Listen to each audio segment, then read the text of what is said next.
Hello everyone, and welcome back to the dojo. The doors are once again open, and the sensei has stepped through them. Hello everyone, I am your sensei, LJ. I am Mesa. I'm Sakota. I'm Josh. And I'm Bendo. And you are listening to NINJAGOCast, Masters of Podjitsu. Podjitsu's back, let's go. LJ, you're alive! Yeah, I am, somehow. How are you doing, LJ? I am so friggin' tired, dude. I'm exhausted. So back to business as usual.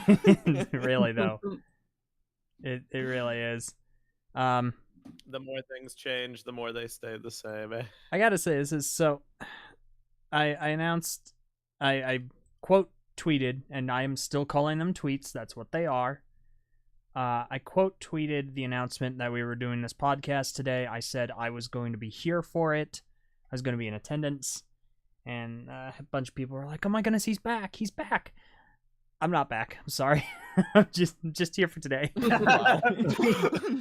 I'm so sorry. Just pop it in. I gotta There ask. may be a time you return, but it won't be for a while. Nope. You know? Unfortunately. I am sorry. I'm still on hiatus. I'm still super friggin' busy. And tired. Everyone I asked how do things sound. Please let me know if the stream sounds good. I haven't done this since April. So, it's been a while. But Epic 6 months off. yeah, so this is the longest hiatus I've taken, and I've tried to take hiatuses in the past. Well, okay, so this is the longest hiatus I took on purpose. Because the first time I tried to take a hiatus... Bionicle G2 was announced, like, right after I announced I was going to be gone for a bit. So that didn't last very long.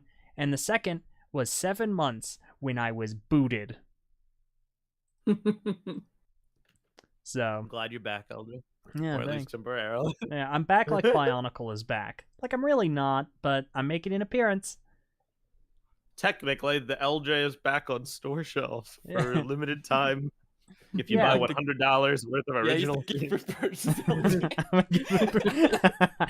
person. You listen to so many hours of Keep the Peace and Crystallized discussion, which we'll touch on in a moment, and you get a free LJ with that listening. So, Bro. We're enduring it. no, oh wow, okay, all right. I don't even know you, buddy. No, I'm kidding. I say as someone who's listened to every hour of it. LJ, this is your replacement. Bendo, Oh. this is it. Okay, so they went from LJ to BB. All right, well, you know what? We'll fight. No. So yeah, before we get into things, of course, do you guys still do plugs? We do. You do? What do you guys plug? Is it the Patreon still? It's basically just the Patreon. Okay, and, well. the And the message boards. boards. And Okay, Twitter. message bars, the usual. Okay, well, in that case, thank you all so very much for tuning in to this very fascinating and soon-to-be entertaining episode of NinjagoCast. If you're interested in supporting the channel and our endeavors, and or want to interact with us more, head on over to Patreon at patreon.com/TheTTV channel, where you can donate as low as $1 a month and become a member of our Patreon Discord server, where you can join a slew of different things, such as the recording channel to listen live instead of the recording. You can also join our games channel, the general channel, as well as the myriad of text channels that we have to enjoy various conversations about a variety of things. Additionally, head on over to the TTV message boards at board.ttvchannel.com. You need to be 13 years or older and follow the rules, and you'll have a good time. I hope. And that's everything. Epic. Be sure to smash the like button. Oh, yeah, right. I forgot the YouTubeisms. Make sure to smash that like button. Jump up, kick back, and hit the subscribe button, too. And ring the notification bell to make sure you catch all of the Keep the Peace content. Whatcha? Oh, yeah. Whatcha? Yeah, you got to throw that in. Gotta Thank you, throw that LJ. in for a little extra pizzazz. Pizzazz. My favorite quote from the Lego Ninjago movie is just Justin Theroux saying pizzazz. So good. The deep cut references. We love it. LJ, Yes. Hello, I'm LJ. why have you returned to us? So What Why are- are we here? Why are we gathered here today? That's a pretty good question, Simmons. Sorry, wait. Another deep cut reference. Someone else past this prime. So, we're here for a few reasons. For starters, today, is it? I think it is today. Today is the 1-year anniversary of the official release for Part 2 of Ninjago Crystallized. I think it was like. No, I think it was 2 days ago. I think. I think it 'Cause- was the 8th. Was it At the least 8th? that's when Lego did the official tweet, I think, right? Let me double check because I'm just thinking about Ninjago on Netflix in the US is what I was thinking of. I mean, we all know it leaked ahead of time. Yeah. But I think. Let me see. Why did it? Okay. Last US air date was October 10th, 2022. Okay. So that's one reason. It's been over a year at the very least since the episodes have Yeah. been publicly viewable. I also haven't really had the opportunity to talk about Dragon's Rising, which has come out since, and I've seen the first half, and this is a good opportunity for me to talk about that. And we also need to talk a little bit about some casting changes. Or cast changes? Not casting changes, that's another thing. But some change in the roster, I think is the best way to put it. I think that's everything, right, Meso? Okay, thanks, buddy. If no one else got me, I know Meso muted got me. This is fine. Anyway, we will talk a little. We'll talk a little bit about Dragon's Rising for sure. But I feel that a lot of what we're going to be talking about is the community reception since it released, kind of the fallout, because that's a thing. A season of Ninjago released, and a fallout occurred. A little bit of what happened since it came out, and kind of where the community is now, even in bits and pieces. So true. now there he is. He's back. I called out to you, and in my time of Well, I'm need, sorry. you abandoned me. I'm sorry. Are you? What did you call out to me? I was like, yeah, hey, is this everything we're talking about? And silence. Listen, it's a test. It's a trial. Ah. I have to put you through your paces. This is my mission trial. This is your insane training arc. Oh my gosh, not again. More or less, those are those are the big ticket items, really. I'm very interested in coming together to discuss this all, specifically because it's a sharp contrast in terms of where we were at a year ago versus where we're at today because of Dragon's Rising. And you in particular have not really gotten the opportunity to speak about Dragon's Rising yet. Yeah, no. So I think it's interesting to discuss in terms of all that and all the interesting like community phenomenon, as Yeah. well as we just generally have like some housekeeping and some general stuff to discuss as we go into Yeah. part 2 of Dragon's Rising in 2 days. Yeah. Oh snap. So maybe I will be back. Maybe I do want to be back for Dragon's Rising discussion. I don't know. We'll see. Maybe I It don't works out. want to. Oh, I don't want to count my chickens before they hatch. So, okay. Before Where we should get we into, begin, Sensei? well, I know where we're gonna begin, but before we get into anything else, is there anything that anyone else wants to say before we start? Okay. All right. They I added- I was very surprised that we're talking about Crystallized again. This was not my idea. I'm sorry. I'm so sorry.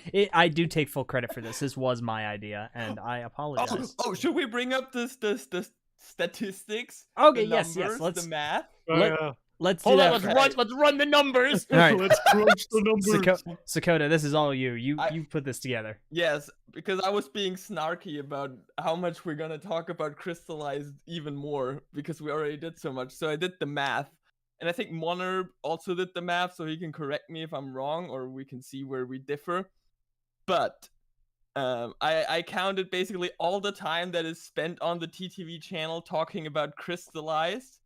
And if we're just talking about story talk, so all the podcasts about the actual episodes, all the like trailer reactions and all the reacts, we got a total of 23 hours, 17 minutes, and 7 seconds.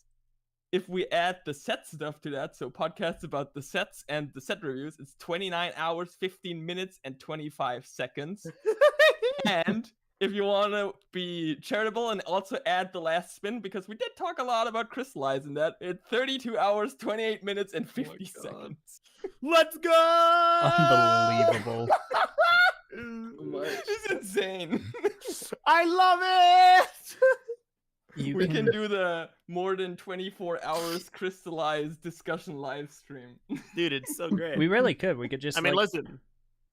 Yeah, just loop it on. Yeah. Holy smokes. Nobody can ever say Crystallized didn't make a lot of discussion value. It's just Yeah. Oh yeah. your mileage may vary as to whether that's a good thing or not, but it does exist. Oh wow. That is absolutely wild to me. I love it. I love outlining that. It makes me smile.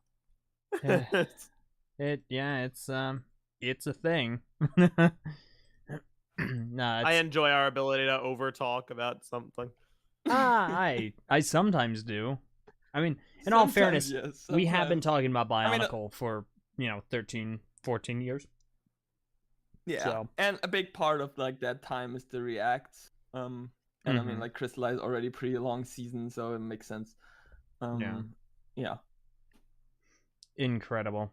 No, it really does go to show. I don't think anyone else has talked about it quite as much as we have. Even you, Bendo. I know you Nope. make some long form content, Yeah. but you got a long ways to go before that's long form. I got a little sliver of that, a little 1 hour and 20-minute chunk of that. Bendo wins Over the 30 10-hour video essay. The 10-hour retrospective. That's funny. Epic. Okay. So, that's fantastic. Unfortunately, it cannot be all smiles and giggles. It is time. We have an unfortunate announcement to make. We have to talk very quickly about one of our now former members, Haley Wolf. So, back in, I want to say, did we say this in January, Messa? I believe so. I believe it was January. Okay, so about 9-ish months ago, we discussed on this podcast that Haley was taking a step back from the channel. For those of whom are unfamiliar with her, Haley has been with our group since 2018. She was a contributor to the TTV channel, contributor in bits and pieces to Keep the Peace. She did a bunch of set reviews. She was on almost all of the reacts, and she was a very heavily invested and high affinity member of the Ninjago community. She did a lot of even behind the scenes stuff that I'm not gonna out her for today, but she was very involved in Ninjago in a variety of ways. Well, 9 months ago, unfortunately, she had to take a step back from the community, the Ninjago scene, channel production, basically everything. And at the time, we weren't sure if she was going to be coming back, so kind of a wish her well and see what happens in however long. Well, we now know 9 months later, she reached back out to us. We really haven't been in contact with her this entire time, but very recently she reached back out to everyone, gave everyone kind of an update, and did make permanent her decision to step away from not only the community, but Keep the Peace and the TTV channel. So, Haley is now no longer a member of our group. Our channel, like she is permanently stepping back, so she will not be returning in any capacity. So this was a decision. It is a big bummer. Yeah, this because she was definitely, I'd say, the most invested of everyone in Ninjago. So, but yeah, that's a thing, and this is something that she came to this decision on her own. So, in this case, it's not like, we've given her the boot or anything. She withdrew herself voluntarily. It's a very like complicated situation, and a lot of it is like interwoven with like personal dynamics and personal feelings that we obviously aren't really going to speak about, but like obviously a lot of it is to do with just how Ninjago kind of went, a lot of the fallout from that time period, a lot of the community stuff, personal stuff. It was a whole mess of stuff. It's not really the kind of thing that we would even necessarily normally speak about, other than the fact that like we don't want to leave you guys in perpetuity, always like wondering, oh, will she return? Yeah. It is only fair to give an update so people at least know like what's going on. It is what it is. Hopefully she's she's doing better and is just in a generally a better place, despite not being a part of the Ninjago community anymore. Yeah. One thing that I think we will kind of talk a little bit about later on as we talk about the reception of Crystallized, and I think this is safe to say, Crystallized actually did have an impact on a lot of the issues that she ended up facing 9 months ago. It was a sizable chunk of her struggles. It wasn't everything, obviously. And I don't want to paint it as though, she had a great issue because of, Ninjago, but it did play a strong role in it. There are a bunch of other things, some of which are Ninjago related, most of which are not, that played a strong role as well. But there is an aspect to this that Crystallized had a hand in this inevitable outcome. Yeah. It's a bit of a bummer to intro on, but that's really the update that we have. We just wanted to let all you guys know so we could move forward. And I think, it is interesting because, a lot of people are like, oh, why, and even like internally, some people are like, haven't we talked about Crystallized enough? What else do you even really have to say on it? Are you just going to bag on it some more? But like, it's such an interesting like case study to me, because it's not even just like, oh, haha, it's a bad season, LOL. Let's talk about how bad it is because, I don't know, animation errors or like plot holes. It was the magnitude of how it was built up and then the magnitude of its collapse. It has like big ripple effects, even onto like a personal basis. And I think that's an interesting thing to explore about like the cautionary tale of overinvestment and, blind faith in something that ultimately can disappoint you, and the ramifications of that. So that's more of like a deep talk, but I think it's an interesting one, and it's something worth having. Yeah, nope, definitely. But yeah, so that is where things are. There are some people in the YouTube live chat that are hoping she's doing well, and when she reached out to us, she did say that she was on an upward trajectory. She is doing better. But that will be progress for her to continue moving forward with, and in a direction that we're not traveling in. Different roads from this point on. So there you go. Sometimes that's just how life goes. Yep.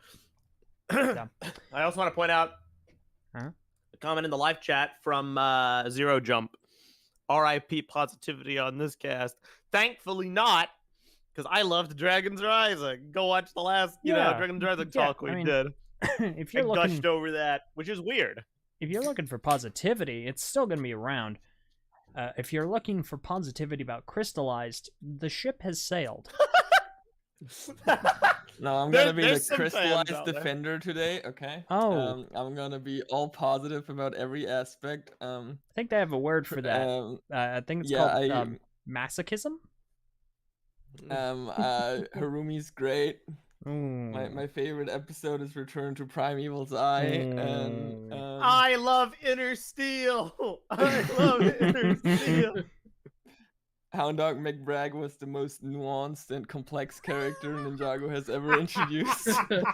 Dude, I loved the moral dilemma of him struggling to do his job in a world that progressively doesn't make any sense, having to strike out against the idols and the heroes in the world for his own personal integrity and his honor, wrestling with the job that he has to do versus his moral responsibility. The struggle of his duty to protect the law and the duty to protect the citizens of Ninjago against the Overlord was extremely complex in that one scene where he let Lloyd escape in the sewers. Writing this all down for my future video essay. I'll be sure to keep that in mind. Snap. I mean, I guess that's like a place I'm curious about genuinely. Wait, Dakota, were you going to say anything? I was just gonna bring up what Aaron Gingerman just posted in our chat with the book that just released with the little segment about Harumi and Lloyd's friendship. Yeah, this where is this from exactly? It's from the new Secret World of the Ninja new edition book that just came out. Oh, that's cool. Okay, yeah. For anyone that hasn't seen it, it's Lloyd and Harumi. They're minifigures from Hunted, I think. And it says, Test of friendship. Harumi's friendship with Lloyd has had its ups and downs, but there's always been a connection there. When Harumi finally realizes the ninja are not her enemy, Lloyd welcomes her with open arms. Which, you know what? Is not wrong. It's not inaccurate, but saying like, it's a bizarre to kill each other oversimplification. is ups and downs. Sure, Hey, you know what? I mean... What's a little attempted murder between friends? Or more than friends. Mm-hmm. Dude, I love how like people can distort like Larumi to like be so like ups and downs. Come on. Listen, I think that one of the things I loved so much about Crystallized was the normalization, the no, I was right. The normalization of domestic abuse. You know? Because that's what Ninjago was missing. Just Thanks, Bro. Ninjago. I mean, to be fair, they were never a couple. oh, they were a couple of besties. Yeah, A couple of besties with some ups and downs. Yeah. Dude, we love ups and downs. Dude, the Larumi discourse is like always in the community nowadays. There's some stuff we can't even talk about, like how bad it is, but like the community always discusses Larumi in some fashion or another. It's one of the most like controversial things. It's fascinating. And I think it's just hilarious how the creators of the show are just so detached from like the perception of the writing.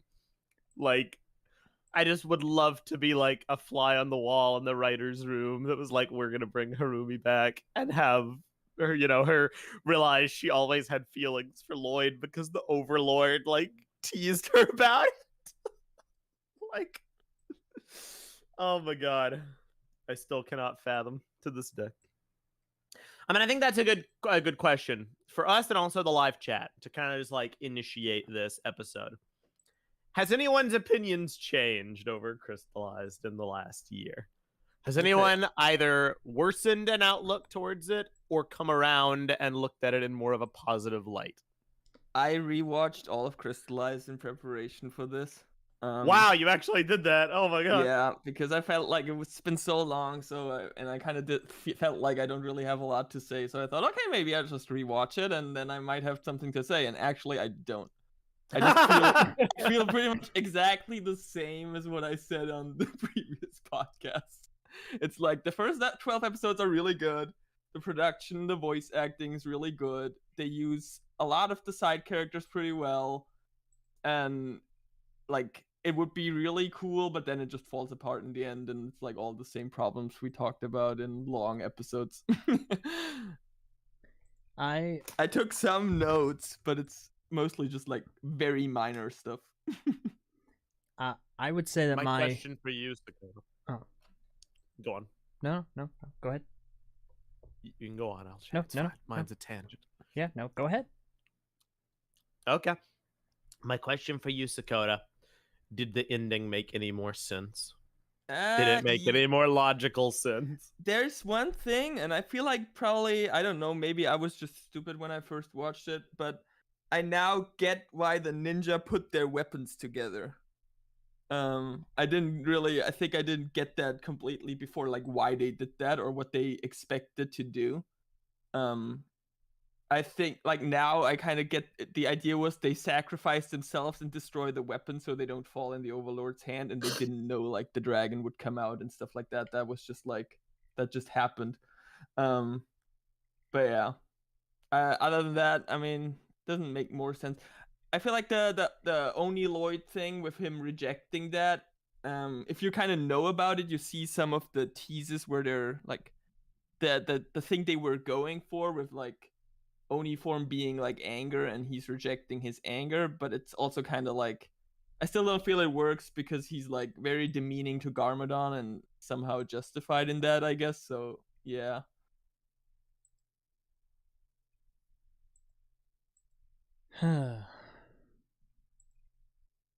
I don't. Real quick, I don't know why Meso asked you a question and then muted. He wasn't I'm really- just curious to hear it. Okay, I had no elaboration. I was just curious to hear. fair enough. Fair enough. Yeah.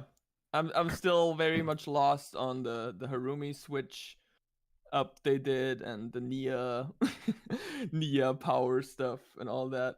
But yeah.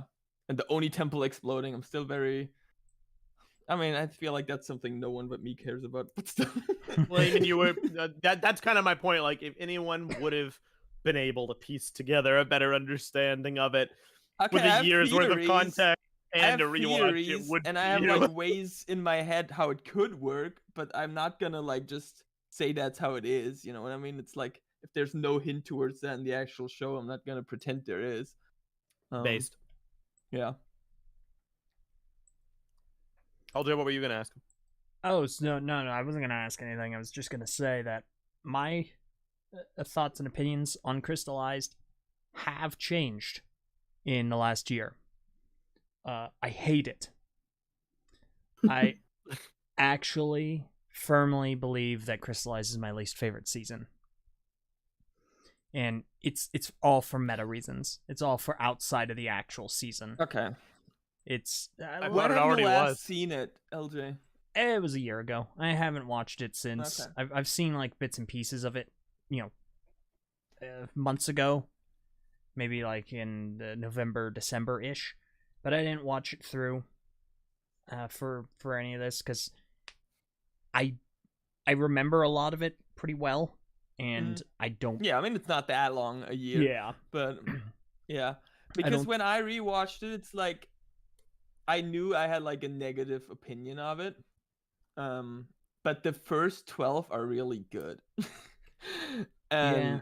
we like at the time we were very happy about those 12 episodes too. And I feel like they still hold up, but you kind of like you know what's gonna happen, so there's this like lingering dread. Yeah. And it's kind of why I almost can't watch it again. Cuz like I said before that it was a struggle.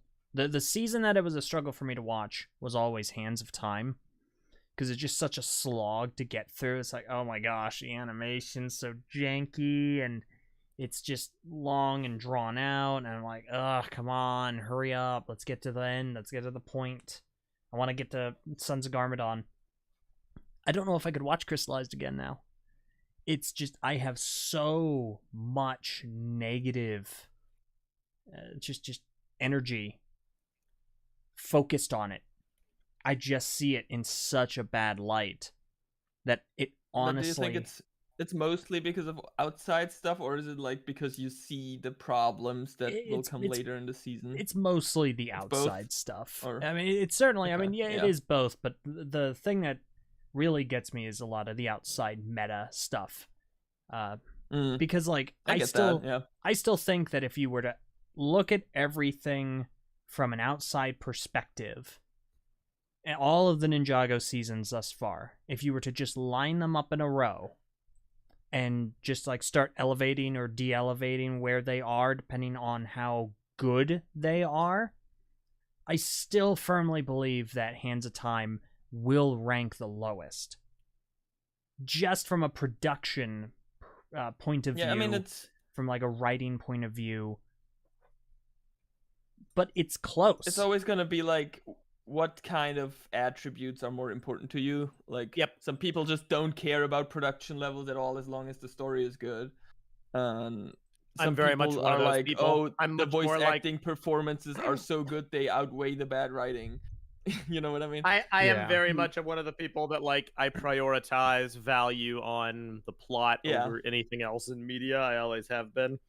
And that's been a point of debate for certain franchises in the past and certain like, certain things where the plot is iffy, but the quality of the production is very good. So it's like, well, which is really worse? And like for me, Crystallized does sit firmly at the bottom for the actual quality of the work, not the meta reasons. But that's only because of my inclination to think that way. I would never deign to say that like overall its production is bad. It's very high quality, and there's lots of things to enjoy about it. And that's the thing. For me, I just don't like it. And like there is a lot of really good production value from it. Like there are a lot of really fantastic fight scenes. The animation quality is just stellar. I don't think it dipped at any real point. But no, it's really good. Yeah, the animation. Absolutely. Like, I don't know if because when it first came out, I don't think we've had all of them in like super high HD quality. And now when I rewatched them, I watched them in really good quality, and it looks great. It sounds great, like soundtrack and voice acting, especially Lloyd, fantastic. But I mean, that doesn't save it from the collapse towards the end. Yeah, the collapse. And it's just it is actually kind of impressive how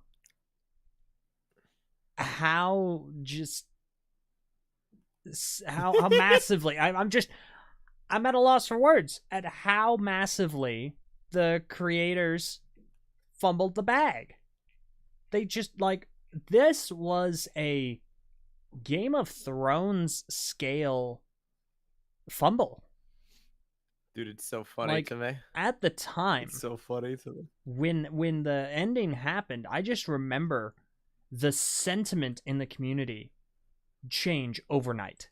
It was remarkable. Like, people turned on Ninjago so fast, and it was just a blot, a negative dark cloud for weeks, months even. The speed of the turn will always be funny to me, and I admit it might be a way of like coping with a lot of the outside disappointment to like find fun in laughing at the quick turn, but like sue me, I cope in my own way. It's freaking funny how like sentiment just flipped upside down. Remarkable. I think truly remarkable. No! Oh my god! High five, Sakota. Sakota with the deep cut. What I think is what makes it more extreme, and I think what caused this kind of reaction with Crystallized, is not that it's like it's bad the whole time or anything like that. It's because it's so promising the whole time, and then it just drops the ball. And that leaves like people disappointed, and it's like it leaves expectations unfulfilled, and it leaves people like, so what was this for? What was this for? Why didn't this work? We could have done this. And they like, because it's so close, people can see kind of like in their mind what could have been. I have two things to say to that. Number one, I think you're absolutely right, because I mean, the idea is sound. The idea is perfectly solid.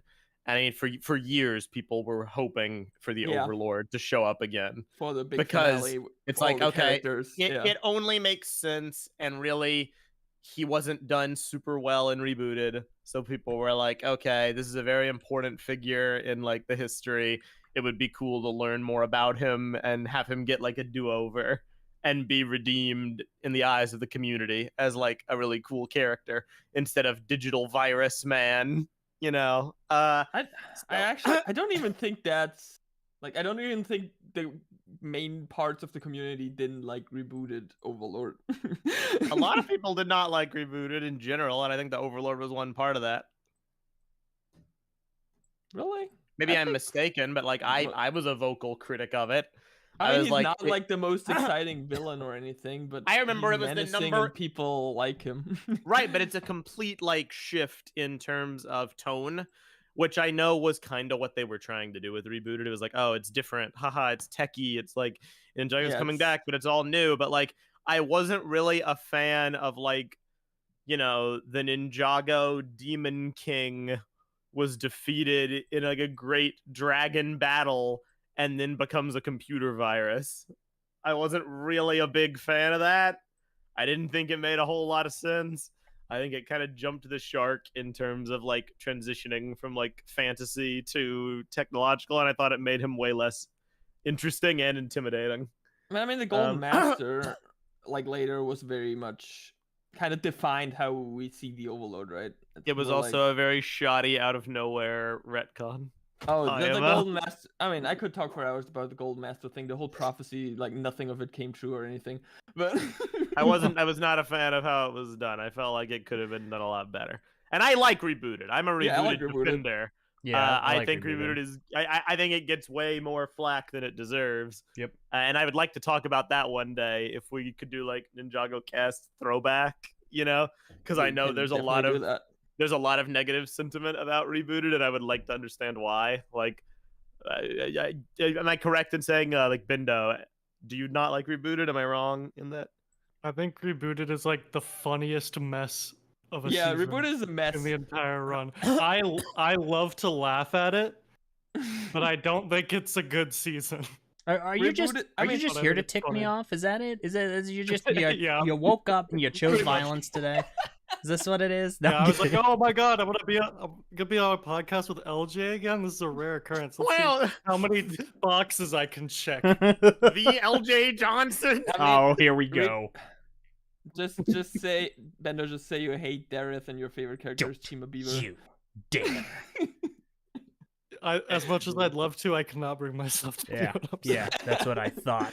That's what I thought. I think That was really Rebooted is like very much a product of its circumstances. Like we know that they had to like stretch it out a bunch of times and add stuff to it, and it's And we very know it much was kind like of a- created, you know, in a Yeah. rush to get it back on shelves. exactly. I agree. And I But think like, for those circumstances, it's actually really good.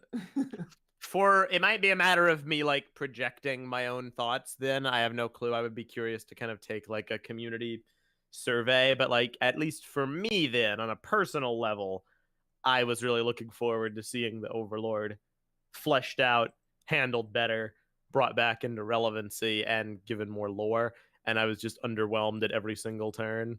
It's day, you know, like I still would love to know about the crystals, and I know it's like dark matter, you know, no, the it's concept not. designers. That's the weird thing. Like, when we asked Tommy in the last spin, was like, yeah, they wanted crystals.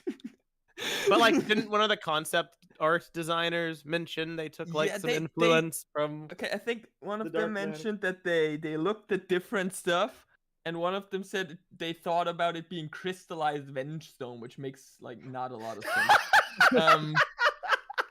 But I mean, it's concept art, it's concept designs. Like they don't necessarily have to have the lore figured out. I think that makes sense, but I feel like at least like in the show or like the people working on the show should have the lore figured out. No, I agree. But like for me, I was really looking forward to seeing that, and I just think it was categorically wasted. My other opinion that I said, because I had two in response to what you were saying, I don't act like my opinions have actually changed. And it might not even, I may have talked about it because we talked about it so much I forget what I did or didn't say. But like I actually think Crystallized went downhill on like episode 6. I can't even say the first like 12 after are good. the Nia return arc. The moment the prison arc starts, I'm like ZZZ. Because then you Um, have like Ronin character assassination, Lloyd being stupid and not like fighting Kabuki Mask properly, running down a narrow hallway, Kai being an idiot and getting them thrown back in prison, wasted times, wasted quips, Nia not knowing who she is without her powers, Samurai fair, X. there wasn't a much of Nia in that arc actually, which is kind of a problem in my opinion. But yeah, I have one of my notes I took is that like the desert stuff with the ninja, like with Fugitive and walking the desert and the benefit of grief and all that stuff. It's like completely avoidable because like Nia breaks them out with the mech, and she could have just flown them with the mech to the monastery because later in a later episode she flies all of them with the mech to the Samurai X cave. Yeah. So like, but those episodes are fun. So if they had the runtime, sure, like those are fun episodes. I don't mind them, but like it's not worth sacrificing like a good Garmadon, Lloyd, Overlord, Harumi plot. I just think in the big picture of Crystallized, I hate the rehash of the prison plot plus the added desert episodes. Mhm. It feels like such a big waste of time to me. And I it's think like they're- you have good sections there. I think the Yeah. build up to the Crystal Council that was done Exactly. during those moments is great, but I don't think you needed to spend nearly as much time as they did. And then even before that, they already like cut off so much of the potential that you can gain from like Seabound's finale. Like by episode 4, Kai and Jay are just completely back to normal after they had like a really interesting dynamic in the previous episodes. Yeah. And I'm just like, it immediately doesn't start off on a great note for me. But like when it was only part 1 that was out, I was like, well, you know, these aren't. If it was like the grand scheme of the season and part 2 is still really good, then these are just minor complaints. Yeah, But that's the kind problem is that the rest of kind the of- season was even worse. what I meant. If they had like a 50 episode season, for example, those Bro, like, okay. But you don't need more let episodes. me finish, okay? Okay. If they had a 50 episode season, those episodes would be fine. Like they're fun, they add cool stuff. That I like the slow build to the Crystal King, but 30 episodes should be enough for the story they Yeah, did. Yeah. And would- they knew, I hope they knew ahead of time how many they had. So if I like think the they compromise did. is doing fun desert stuff or actually fleshing out your main villain and main character, then I think the choice shouldn't be too hard. I feel like Yeah. you said basically what I was gonna say, Sagoda. It was like, I Yeah, remember but this. they had enough episodes. Yeah, exactly. I remember people having this conversation with Zack Snyder's Justice League because it was like, oh, the my gosh. Snyder cut of the movie would We'll fix save it. everything because Warner Brothers forced him to compromise his vision. And I'm like, okay, maybe they did because Zack Snyder had to step away from the project. And then they brought on Joss Whedon, and Joss Whedon obviously has a completely different tone and style to Zack Snyder. Sure, okay, I could buy that like the tone of the project was changed from what he really wanted to be. But the solution was to do the director's cut with 2 hours of additional footage that he shot and was cut, making it a 4-hour-long mega movie. And that was the answer to all of the ills in the world. And I was just like, okay, if you can't tell the story you want to tell in under 4 hours, you should not be a director of modern films because that's not a sustainable runtime for modern audiences. If you want to make like, you know, art pieces and do them in film festivals, you know, things that don't have to follow standard commonly accepted like rules of like runtime, then sure, be as artistic as you want, be as long running as you want. But you're like a director for one of the largest media companies making digestible superhero movies for modern film audiences. And you think that like a 4-hour runtime is like totally cool. And if you can't have that, then your creative vision is being stamped on. It's complete ludicrousness to me. And like that's kind of what the Ninjago Crystallized thing reminds me of. If they couldn't tell what I would consider like to be a relatively basic story, old villains come back, stuff happens. You know, if they can't tell that in 30 episodes, I think the way, because of the Seabound finale, that is always gonna have to take up a good amount of time, which is like the first 6 episodes basically just deal with the Seabound finale, I guess. yeah, but that was the best part. Yeah, but I mean, that's like, I wouldn't say it's just a simple story about bring back old villains, fight the bad guy, because I feel like the problem is that they loaded so much into it with like, just cut 1 or 2 of the plots basically. Cut Harumi maybe, because that just adds problems and needs a lot of runtime, and maybe cut the prison arc and you have a lot of time to flesh all the other plots they did. It's out. the same principle with the ice chapter. Sorry, you go first. I was gonna say, if you really think about it, like the time when they're like chasing after whenever chasing after Pythor, and the part where they like they finally escape, like that, you could take all of that out and it doesn't change a thing. Like if they just escaped that night whenever Pythor did, there would be nothing, like you could save an entire episode. Like there's they would still be in the desert, they would still be wandering around trying to escape. The only thing that would change is that like Dareth wouldn't be there and we wouldn't see the mech. No, I agree completely. Like, it's the same thing I was saying with the ice chapter, which has gotten a weird resurgence of like people liking it in the community. And I mean, more power to you. People like what they like, and it's not like the ice chapter was devoid of things to like, but like it is the prime opportunity showcase for like wasted potential on account of misappropriating episode counts. And it's a good like cautionary tale. It's the same thing.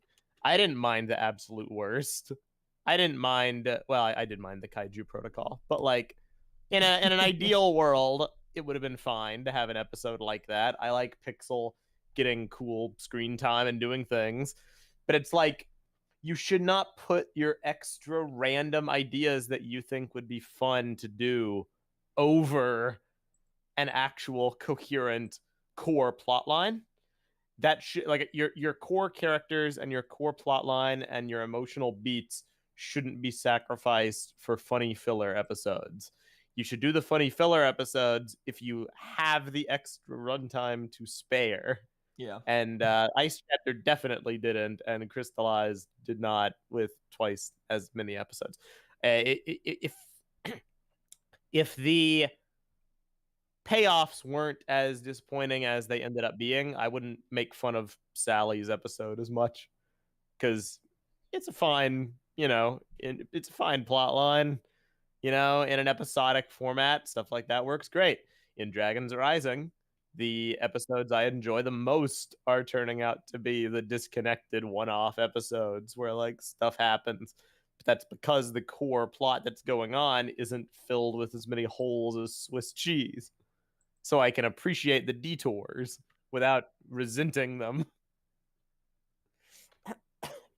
Honestly, the Sally episode could actually like have some plot relevance if they like tie it into future Ice Emperor stuff with like his grief, like feeling like his guilt and grief and all of that. I took a note on the Sally episode too, which is like, if Zane turned off his emotions because he was grieving for Nia, why didn't he turn them back on when Nia was back? Yeah. Like, why did this happen this episode? Like if they had it, if they had him if they revealed that he had it turned off, like so that he wouldn't have to feel the guilt of his time in the Never Realm, then like that would make that episode more plot relevant, I think. You're not wrong. Like the funniest part about Zane's emotion meter is that when he turns it on, I kind of don't even realize that it's back on afterwards. He doesn't even exhibit any emotion. Yeah, Zane also just doesn't do a lot in the He just gets like He gets Because, like- scared when he's flying the jet and it gets attacked, and yeah, and the end bit where they kind of try to give all of the ninja something to do with Cole calling for Yeah. Vanya and Jay and Nia trying to call for Benthomar. Zane just gets to be dead again. And Pixel basically does all the interesting stuff, so Zane really didn't do a lot after turning his emotions back on. It's very distressing. Which I think honestly that's not I don't really mind that too much. It's not a big problem in the that's grand not a big scheme of problem things. in the I grand just scheme think of it's things. funny If that the they focus so decision much. was to They focus on that, and then they just yeah. If I'm being honest, it's not really a crystallized problem. It's a wild brain error problem with Zane. That's a whole you know? that's a whole other Zane as a character since Yeah. the ice chapter, maybe even before that. It was before that for me. I mean, listen. It's not really something Come on. Crystallized did particularly bad. You guys know why. It's just- Okay, it's happened. It's funny to how all they of us. highlight the problem. We've Why, been there. Eldra? We've Tell all been us. there before. Okay, we've all been a gruesome murdering dictator for 6 decades, and it you know So it has true. it takes a toll You on mean you. his reign okay? had its ups and downs? There we go. Oh my yes. God. Yes, thank you. Pain. Zane. Zane. Real quick, We got a super chat. you took the words right out of my Read it, mouth. Eldra. You can Read go it, ahead. Sensei. No, okay. No, Eldra, you're the sensei. You You read. Yeah, you know what? And Sensei's delegate. Okay, it's a $20 donation from Sharnak. Thank you so much, Sharnak. I'm really happy you're around, by the way. Still, that makes me, because I remember you from BZP. Anyway, he has this message. If Harumi wasn't brought back and Pythor was Overlord's right-hand man instead, I honestly feel like that would solve half of Crystallized's problems. Also, have some money to hire a new actor for LJ Mangosteen.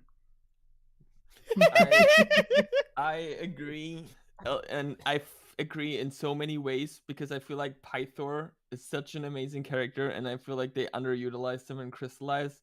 And it would also be so poetic to have the final season have Pythor as the main villain guy, and the first season has Pythor as the main villain guy. So yeah. Yeah, I honestly hadn't even thought It's about a double-edged it before. sword. There's this little moment where Lloyd tries to escape the Oni temple, and then Pythor catches up to him, and he's like, "Oh, finally, I will have my revenge on you," and stuff. And then all the other council members come in, and Pythor's like, "Oh, you ruined the moment." And I'm like, "Yeah, I actually would have liked to have that moment." They knew what they were doing with that. They just wanted to rip my heart out. And That's what I think around. really galls me about it so much, and kind of what makes me kind of legitimately annoyed, not even over dramatized. They're aware they have a bunch of interesting puzzle pieces. The writers are not incompetent. Clearly, I mean, Dragon's Rising is good. It's a showcase. They know what they're doing. And in Crystallized, they had all these interesting pieces on the board, all these character dynamics to play with. They know they exist because they make jokes about it, but they deliberately choose not to do anything with them. And that's what really annoys me. They knew enough to make the linchpin of Harumi's redemption be that the Overlord was responsible for the Great Devourer. They knew enough to use the Great Devourer, but they didn't know enough to make anything to do with Pythor and Harumi, even though that would have been pretty interesting. I guess they just didn't care, or they didn't have the runtime. If I give them the benefit of the doubt, in universe, do people know Pythor unleashed the Great Devourer? Probably not.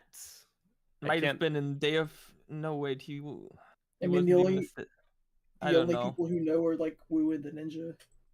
Yeah, I mean Pythor. Well, I guess all of the Serpentine. The Serpentine all know, so. but would Harumi know? Not necessarily. Yeah. I mean, I would imagine that would be a thing she would learn. Yeah. Or maybe even Pythor would let it slip, and she would have some kind of reaction to that. Yeah. The idea of her turning because she finds out the truth about the Great Devourer, I think that idea is actually fine. But it's just how and when it was done that I have issue with. And that's kind of really the crux of it for me. I agree that it would, especially now that we know the damage that was dealt, I think that the solution would have been to just have it be Pythor. But the reason I don't necessarily advocate for that is because I'm fine with it being Harumi. I think there was an interesting story there, especially with Pythor and Harumi. They just didn't tell it. They just didn't want to tell it. Yeah. Yeah. Shrug. Well, I generally think they could have done a lot more with the council, but I mean, there's only so much you can do, I guess. Yeah. The council's like my favorite part of the season because when they use them well, they use them really well. Yeah. Like they were really funny. The dynamics were great. It actually made Vangelis like kind of have a personality aside from just being like, I am evil. Yeah. They did. And it was They, like they did so much for Asphira in Crystallized. they did a lot for Asphira. They did a lot for Vangelis. That Pythor was like actually surprisingly like accurately written. Mhm. In the scenes he's in, Pythor really steals the show, but he's just not enough scenes in my But opinion. they just don't they just stop using them. Yeah. I don't know if it was a budget thing or what, because there's plenty of episodes that they could have been in that they just don't show up. Yeah, like I was gonna say, like whenever Cole and like whenever like Cole goes to like send out the message Yeah, to yeah. everybody. Mhm. Like that would have been perfect for Vangelis to show up. You could just have him like chasing the truck, Hmm. like firing at, like just there's so many things you could have done with them that they just don't do, which is really unfortunate. Yeah. You know what I think took away a lot of time? The allies. Because they were so like focused in on the idea of, okay, everyone has to be there for the final battle. They took so much time with like there's whole episodes that just focus on one side character from previous seasons, so it makes sense they're there for the final fight, I guess. And then like whole episodes about like Cole contacting Shintaro, even though it would be totally believable for Shintaro to just show up because Vangelis escaped, right? It's nice to have that set up, but like it's I don't cool think to have that set up, but it if takes I up had so like much time. yeah. I think my issue and the reason why that is such a problem, and this is kind of just my cynical nature coming to the surface, I just don't think they had any clue what to do with the ninja. They didn't know Yeah. what role they could have. Yeah. So they were just like, oh, if we have them go find their regional friend from the past few seasons. It's because they had the perfect opportunity with Kai and Jay, but since they completely got rid of the concept of like them grieving over Nia since she comes back so quickly, they can't make arcs out of that. So you can't do anything with those characters. And then you also have Cole and Zane, which are kind of stagnant. And I could see how it would be difficult to come up with anything for them to do either. So all they really have is, okay, well, Lloyd can have another arc with Garmadon, and Wu can repeat his Master of the Mountain arc twice. Yeah.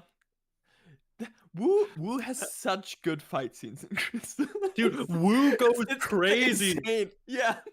Like a few seasons ago, he was like, "Oh, I don't know, dude. You guys don't need me anymore." And then he's just like the coolest guy ever. And he he single-handedly fights the whole council and the Overlord. Like, come on, dude. Yeah, Wow. I still think Wu should have died fighting the Overlord. That would have been like the send off. Especially like right now with Dragons Rising, we don't really know Wu's state, but it seems like there's like a Wu ghost, or at least Kai hears his voice. The Wu And ghost if they is like funny. killed him off screen in Dragons Rising, they could have really done it in Crystallized. Yeah. I imagine he's probably gonna come back anyway, though. Yeah, probably. I still. hope not, please. The dynamic is so good right now. Don't It mess is, with but- it. Keep the dynamic. Like please. if they had killed Wu off, they could have had like the ninja being like having to step up and lead the army and everything.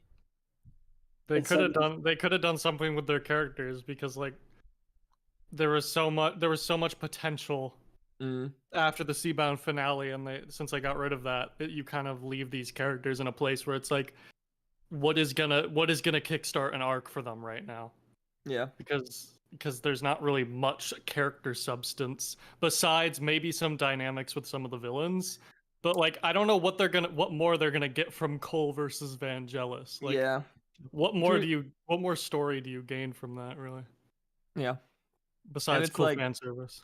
And even with like Cole versus Vangelis, you can do something with like, oh, you destroyed my kingdom, you turned my daughter against me. But what are you gonna do with like, I don't know, Mechanic versus whoever Mechanic he's versus gonna fight? Like, Zane. yeah, Well, as it turns Oh, out, man, what you I- do with the mechanic versus whoever is destroy the other character he's up against from a narrative perspective. That's what you do. That's the mechanic's Epic. secret power. I've got like so many ideas for just like slightly changing up things to make Yeah. them like work more with their character. That's the thing I Wh- mentioned earlier. The problem with Crystallized is not that it's like awful and so like there's nothing good about it. It's that it's so close that in your mind you always see, oh, it could have been like this. It could have Yeah. been like this. Like the mechanic could be a perfect arch nemesis for Nia, because he's like he could have basically been like season 1 Nia, like Samurai X, not like Yeah, he's like you the know, what self-made identity- man. He's the self-made man in like this group of like superpowered individuals. Like you've got like you got a king, like an emperor, or he's a king. Vangelis, you got like an emperor, Yeah. so you got like the king of the Serpentine, Pythor. You get all these like high class like characters, Princess and then you have Harumi, like Mr. F, who's the the best and the master The of best, gun, yeah. and every scene he's in is awesome. And honestly, Crystallized is 10 out of 10 because it has Mr. F. and then you just have like you just have the mechanic who's just a guy from Ninjago City who They You know, did have who, like, some with his lines like intelligence- that when he's like they should have when they're pushed first more in for the that. council and he's like king this, empress this, where I'm from. So they understood that dynamic. Mhm.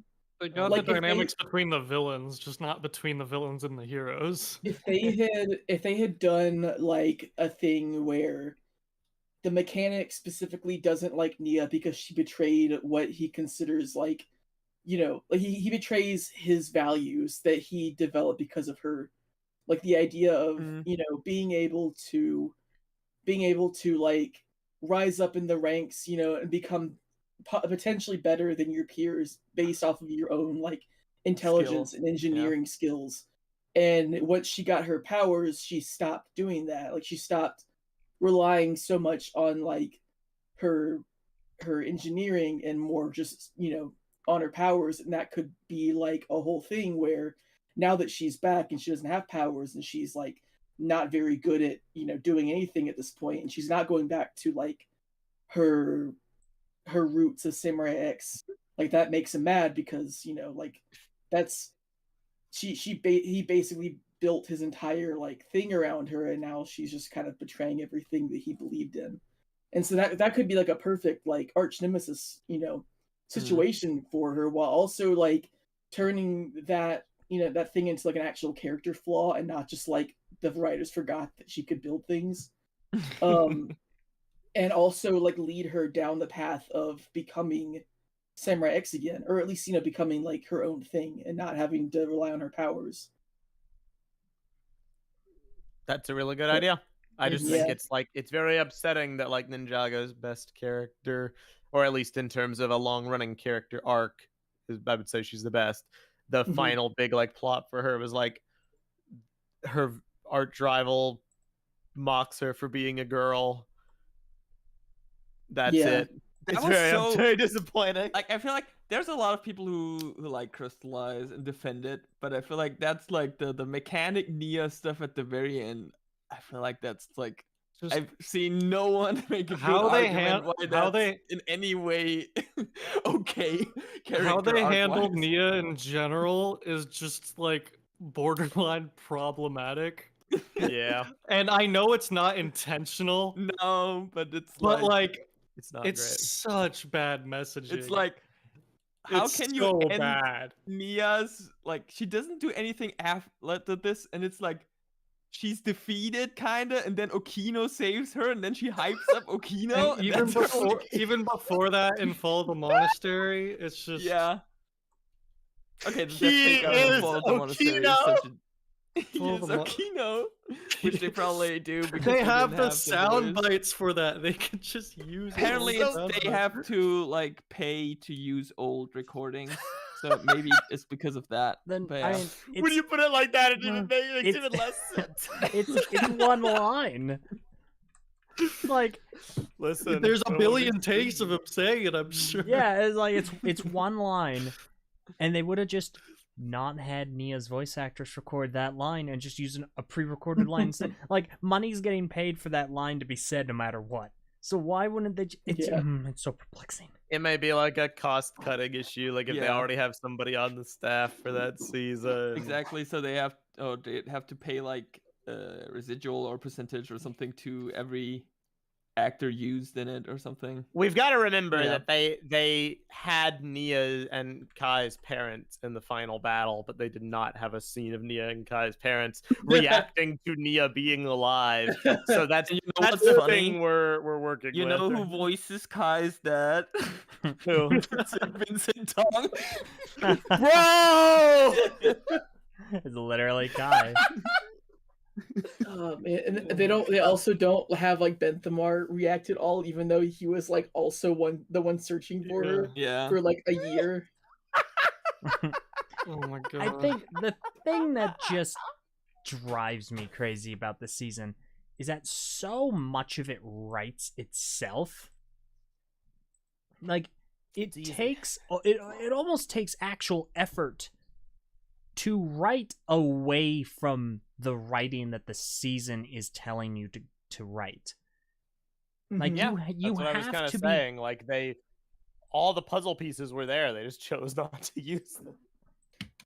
So like I know that you guys already know, but I guess for the audience, I have so many ideas of just minor changes that you could like do for the scenes to make them just like much better in terms of character, like character stuff. And like I'm really trying to just kind of put them naturally in, like the mechanic and Nia and all that stuff, Base. I don't know, just like, oh man, like You're a legend, Joe. For one, like Nia, obviously she shouldn't get her power back. I like her storyline should have been like, going back to her roots and like not learning to have to live without her powers that she's had for years. She's had it since season 5. And like one of the things is like Pixel should have been the one to die, or to quote unquote die in the monastery. The fake out. And- Or yeah, the Skylar. fake out. But like, well, I think it should have been Pixel. And the way that I saw it was that like she actually does stay in the monastery and gets blown up, but like at the last minute she transfers her consciousness to the mini pix that saved them. And so now because she can do that because she's a robot. And so now like Pixel is in the body of this like drone basically that can't really fight, but it can build things. And so like she can't be Samurai X anymore out of physical necessity, I guess. And so now like Nia has the opportunity to build that mech and become the new Samurai X. Meanwhile Cool idea. Pixel stays behind at the Samurai X cave and builds the Ultra Combo mech for the rest of the season.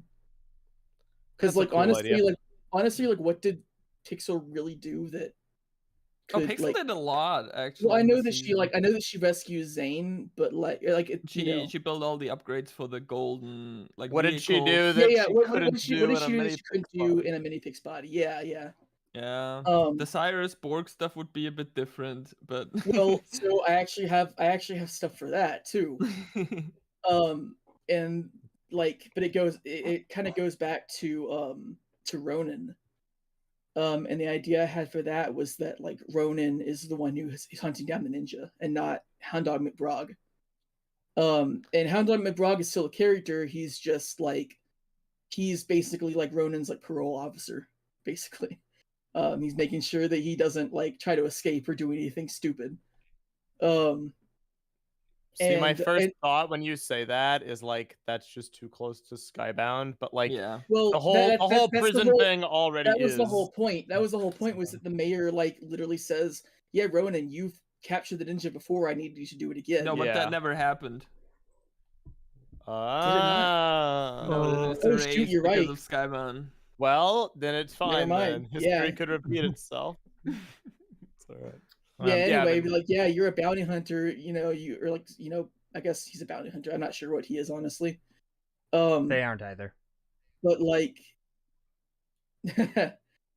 yeah. So he's the one who kind of goes after them. But then, you could have Hound of McBrog's like storyline being like, yeah, this guy and like, Kilo and Ultraviolet and Fugitive, they're all like actual criminals, and I can't let them go. Even though like they're because they're in prison and all that stuff, and No. you could have his Josh, like moral they'll dilemma. send Fugitive. Yeah. Did I say Fugitive? Fugitive, but sure. Oh, I was gonna say, dude, that character is like so ingrained in my mind at this point that I can't say Fugitive anymore. Like Fugitive is Fugitive at this point. I'm sorry, I'm gonna get it mixed up. He's You've canon in earned that Dreams, right. and Dreams is the real world, so it's Yeah, he's canon in real life. No, but yeah, like you could have Ronan be the one to like get Zane to Borg Tower.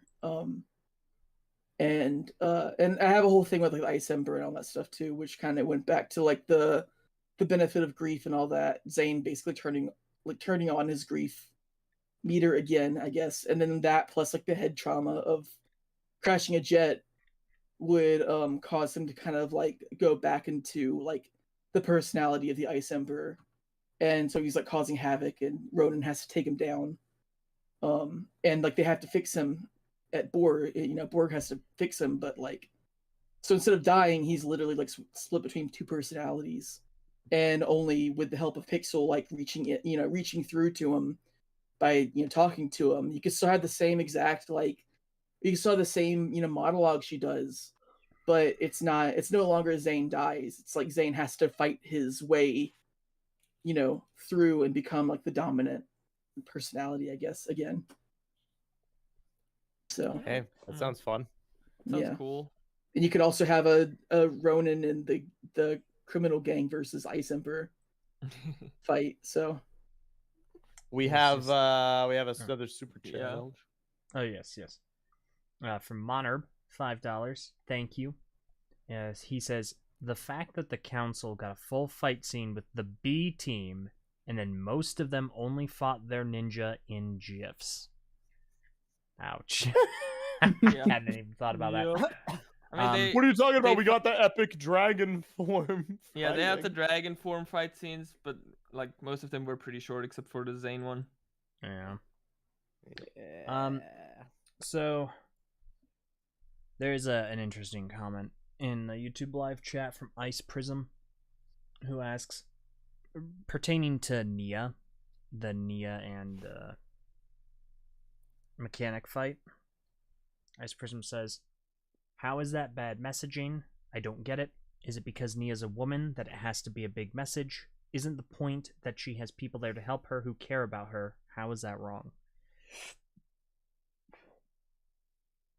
So my look at this, isn't that the message that Nia has people there to help her is wrong. That's not wrong. It's also definitely not it's the way the scene played out and the interaction between those characters paints that that entire situation in a very poor way. We've talked at length about why it's not good.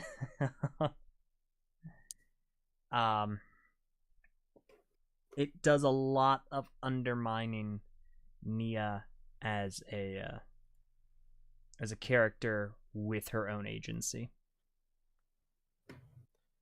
And More or less. I think it also also- feel it's just boring.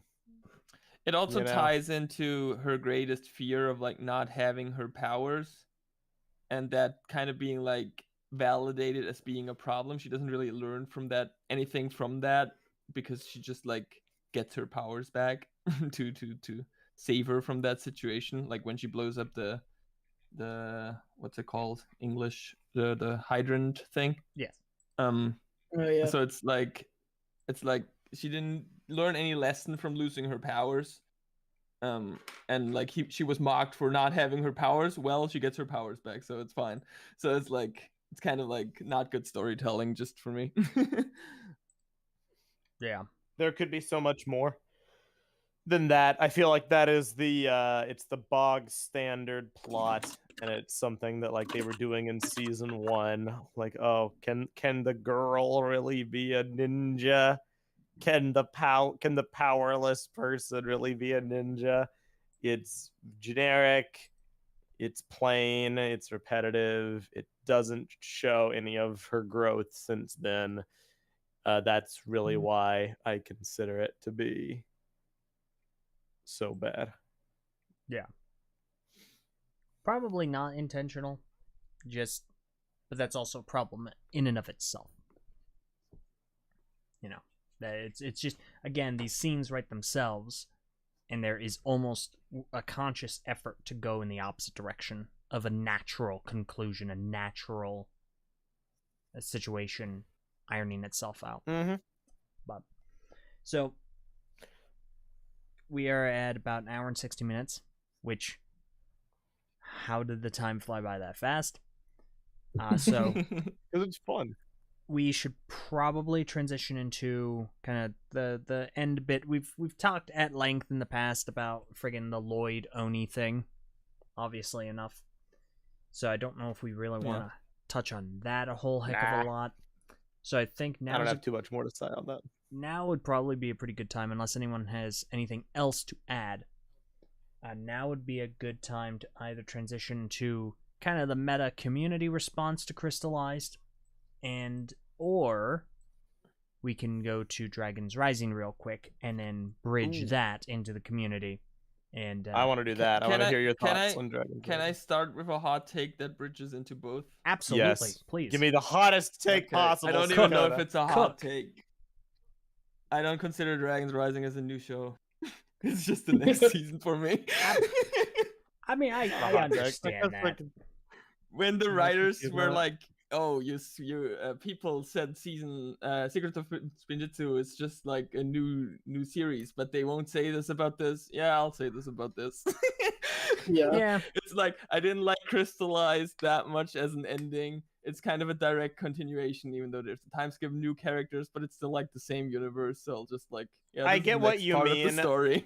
I know why they're saying it that way though, and it's because no, it's a jumping I get on why point. they say it. It's a good jumping on point. They want to introduce new fans. You can just start from there.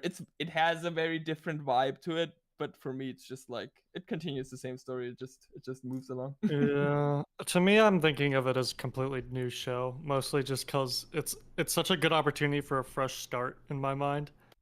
So I've kind of been going into it from the perspective that I'm like watching a brand new show, and I need to, because it does such a good job, in my opinion, of just introducing someone who's never seen Ninjago into this new world, and the world is so different now that it almost acts as like a new world in itself. And I think it works as a new show, but as someone who's been like a Ninjago fan for 12 years, for me it's just like the next part of the adventure, I guess. I get that. But in my mind, I feel like I separate it more as a new show, just personally. Yeah, But I definitely see where you're coming from. I completely get it, and I having now seen it, I am glad that that is an interpretation that can just be completely valid, because Dragons Rising is equal parts a good continuation. It can be a good season 16. It's also a really good season 1 of Dragons Rising. It balances it so well. Having actually gotten to watch the first half of Dragons Rising, I can firmly and confidently say that is what they had to do to make up for Crystallized. That's a good first half of a season. It's fun. It does a really great job of mixing things up. It's a soft reboot that does a really good job of that. It introduces characters very naturally. It gives us a whole new level of world building to enjoy and explore and look forward to. It's just a really, really good, really entertaining time. And the entire time watching it, I'm like, all right, I'm excited to see what's next. I have very few, if any, honestly, complaints about Dragons Rising. I think it is solid thus far. And I am actively looking forward to the next part. I'm also insanely nervous. LJ, what do you think about the new characters? I like Which them. one's your favorite? They are very... it's so hard for me to pick a favorite. I've been asked which of the new characters is your favorite, and I can't choose between either Aaron or Sora. They're both such good See, characters. I would have thought you're more of a wildfire kind of guy. Yeah, no. Wildfire is fine. I guess there's some controversy regarding Wildfire. I don't know what that's about. I'm of the understanding it has to do with like part 2 stuff, because some of the episodes leaked a little early. I have no idea. I've actually been dancing around spoilers pretty well. I haven't even watched the new trailer for part 2. Yeah, none of them. Oh man, good. Stay away. You only Yeah, have like 2 more to don't. Yeah, they're very spoilery. That's what I heard. So I was like, you know what? I'm gonna do this for me. But Yeah. no, the new characters really fun, really good. I genuinely can't pick a favorite between the two of them, the two primary characters. I love their dynamic. I think it's really great. I can, however, tell you who my least favorite character is. Oh? I don't remember his name. I know he has one.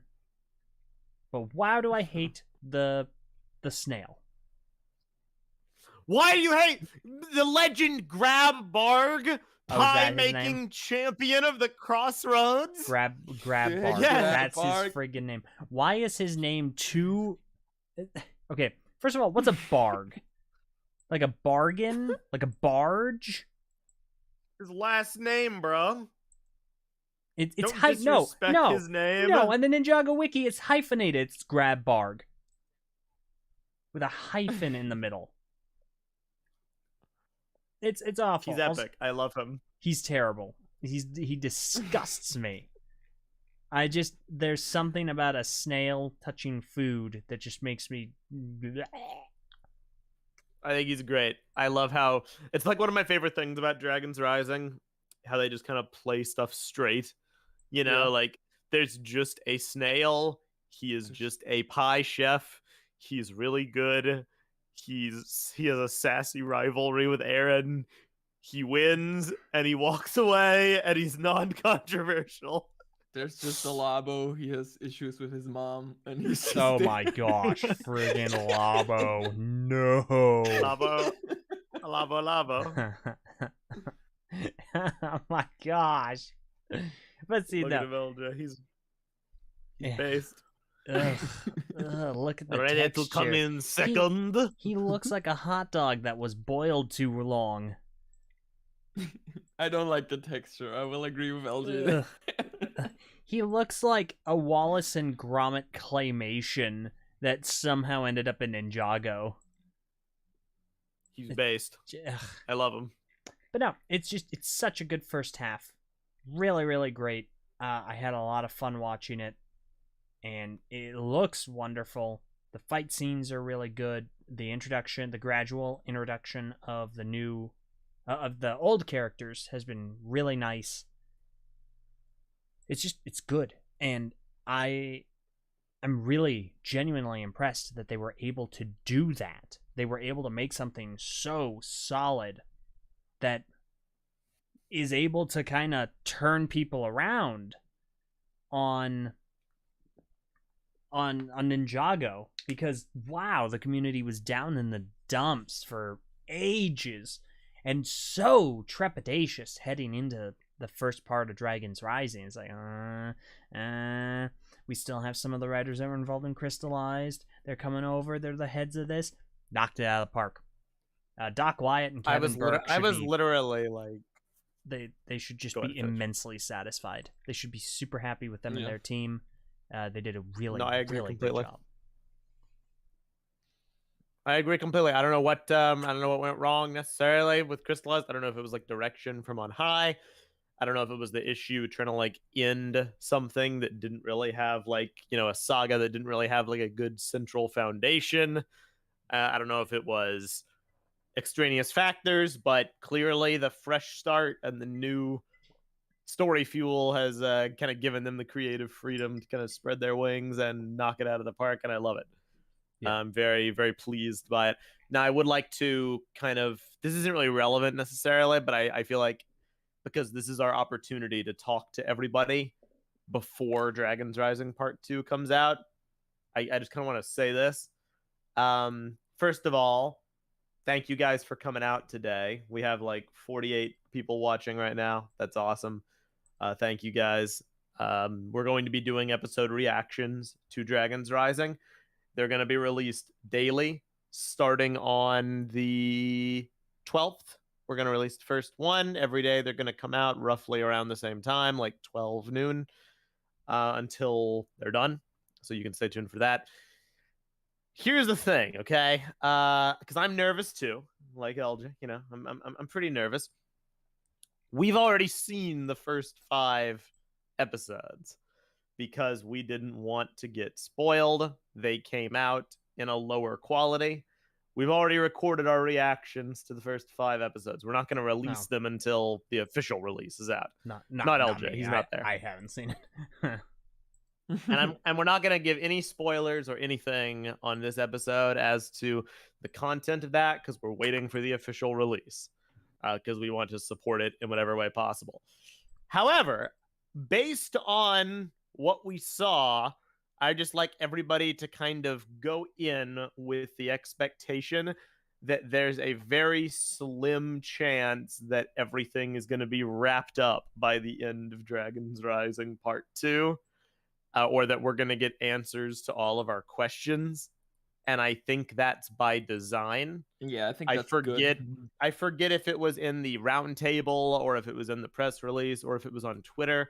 But I recall somewhere along the line that they were like, you know, is Dragon's Rising the name of the season or the show? And they were like, it's the show because there's going to be multiple seasons of this Dragon's Rising plotline.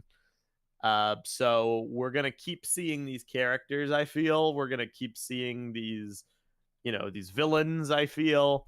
Yeah. And I don't think they're going to kind of give us all the answers we might be curious about in this next 10 episode batch. So I don't want people to be like caught off guard because they're expecting the normal Ninjago season flow and then they're kind of underwhelmed. This is going to be a slow burn, I feel. I mean, you have to see it that way. Like the merge was like the big shift that caused all of the story events for the new series.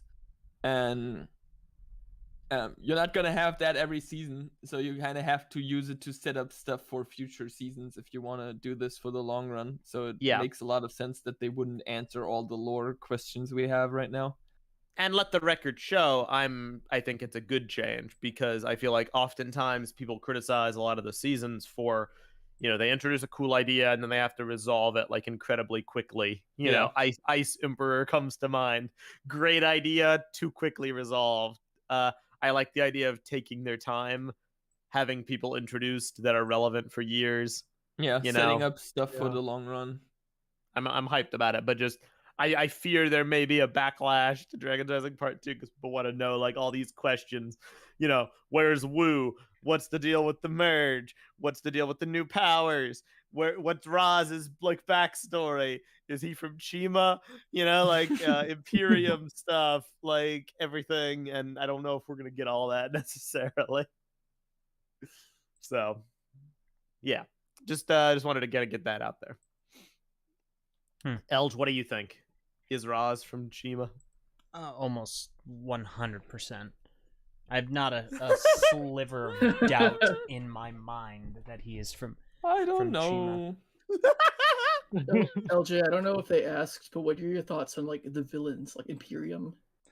Oh, I like them. I think that they're just cartoonish enough that they're endearing, but they're actual like horrible villains. Yeah. I feel like they're a very real like villain for Ninjago. You know, certified Lego fascism. Yeah, and it's like I think they definitely do a good job with the villains, where it's like whenever you're seeing them and seeing their plot, they're woven in really fantastically.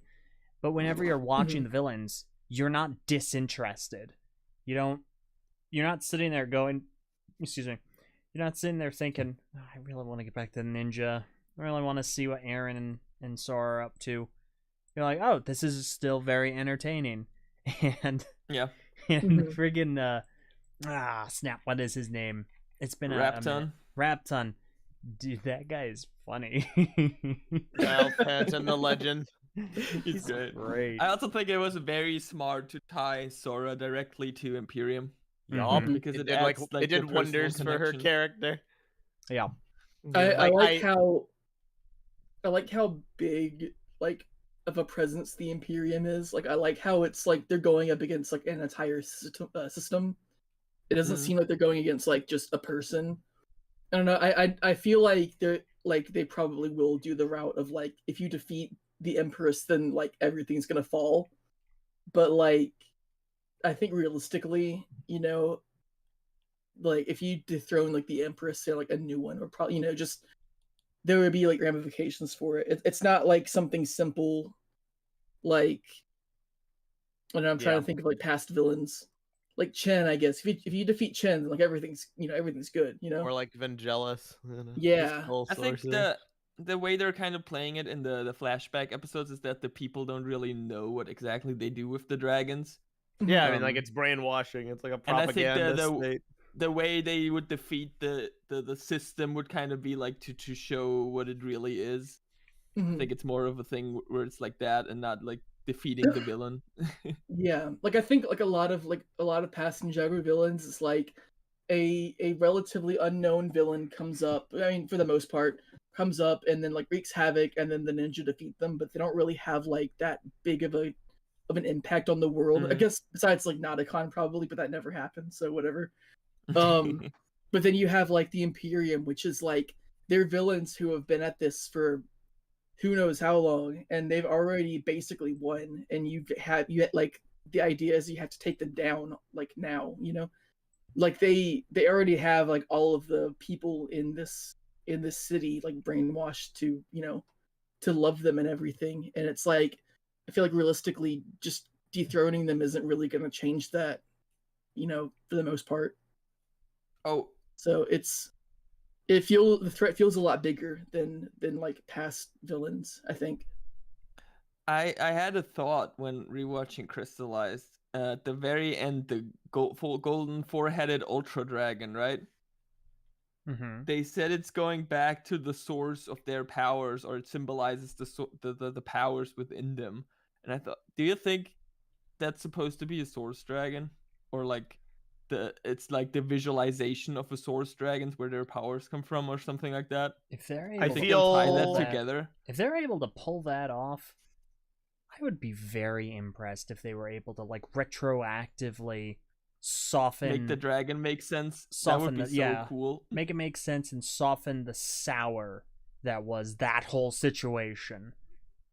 So long as we're all you don't want to confuse new fans. So maybe they won't. I don't know. So They long would as do we're that. on the same page that it would be a retcon, then I think that might be a good retcon to try to do. But I doubt they would, necessarily do a deep cut back to Crystallized. They might Yeah. just kind of say in general, like, the source of our powers came from a source dragon, and then they kind of leave that to us to put 2 and 2 together and connect it to, Crystallized. I could see that being a thing. I'm very curious to learn more about source dragons, and it's one of those things I don't know if they're gonna get to in this second part, but we'll see. But I'm very eager about it. Okay. Real quick, before I forget, because I really don't want to forget, I haven't watched any of your guys' reactions for this for Dragon's Rising, but I have it on good authority.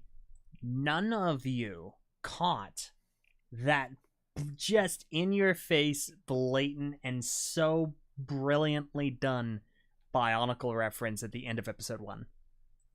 We did not know. I am No. so upset, guys. How? Yeah, well, that's. So we actually did it intentionally, so you get upset and you'd want to be in the reactions in the future. Exactly. It was a long con plan. Well, you know what? That's very kind. And you know what? You might have gotten away with it too if it weren't for that meddling work. Darn that pesky bill-paying job of mine. Feels bad. But yeah, no, I saw that, and oh my gosh, you know that Leonardo DiCaprio meme where he's like sitting in the chair with the yellow shirt and he's like, up, there it is.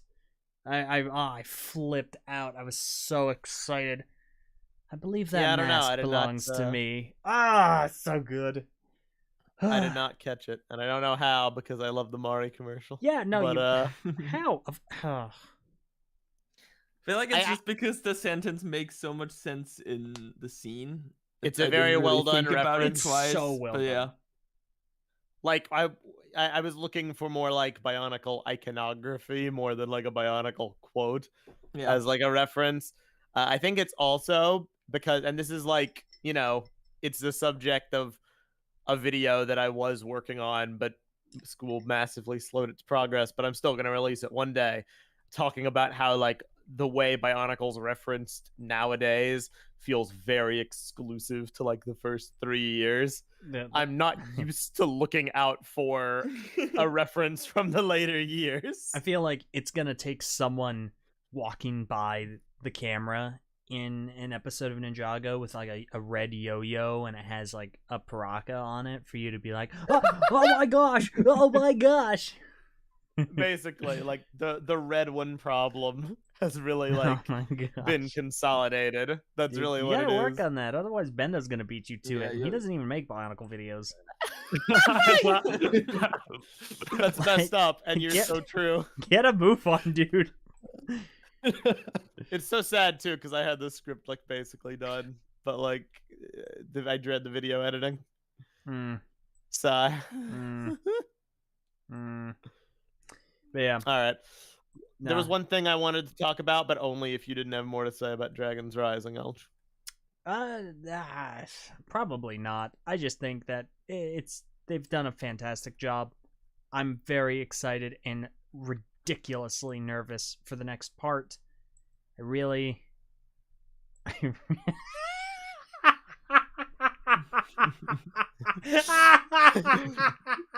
If you too want to see what LJ is laughing at, check out our Patreon at patreon.com/the TTV channel. All right. Okay. So 2 things. First of all, you should, but just to explain it, Ari in our Patreon chat posted a picture of a blind woman with a cane with the caption "Bionicle fans" when the Bionicle reference doesn't have Tahu or something. It's really funny. 2, there are multiple people in the YouTube live chat that are saying it's not a direct reference, it's not an intentional reference to Bionicle. Fair enough. You know what? Maybe I'm wrong. But we should have someone ask the writers. I I am 100% sure it is an intentional reference to Bionicle. I am absolutely sure of it. So, I mean, that being the case, someone needs to ask either one of the writers. I'm not sure which one's the real big active one, or if they both are, but either someone ask Doc Wyatt or Kevin Burke and see if that was on purpose. Because maybe I'm wrong. Maybe I am wrong. So, totally willing to eat crow on this one. But I'm confident I'm not. So. all right. But anyway, yeah, no, I don't really have anything else to say about Dragon's Rising. Just super impressed with it. Really having a good time. Super excited to see how the next part goes. Please do not be Crystallized 2. Don't actually be Season 16. Yeah, I mean, I think so long as we all keep our expectations in check with it, I think it's going to be a good time. So what I wanted to talk about, and I mean, feel free if anybody else has anything, but like this for me is kind of the last big point I've really been curious to discuss. And it's kind of the legacy of Crystallized. Well, actually, first, before I go into that, Aaron Gingerman asks, LJ, what are your thoughts on the Cloud Kingdom in Dragon's Rising? I like it. I was very nervous about it at first when they were actually doing something with it. I'm really glad to see we have a new Master of Air, which is kind of cool. Wind, bro. Air. Wind. Wind, bro. Jungle. I think. Oh, how dare you! I think they did a really good job with it, and I also I get a huge kick out of the fact that it's Eris's voice actress voicing the new master of, I don't know, Oxygen. Shima lives. So I think they did a really good job. And the only thing I do not like about it was the weird worm slug things. I didn't like those. It felt very odd. I didn't either. They disturbed me greatly. Yeah. So the thing I want to talk about is the legacy of Crystallized, and it's a trend I've noticed, and it might not be.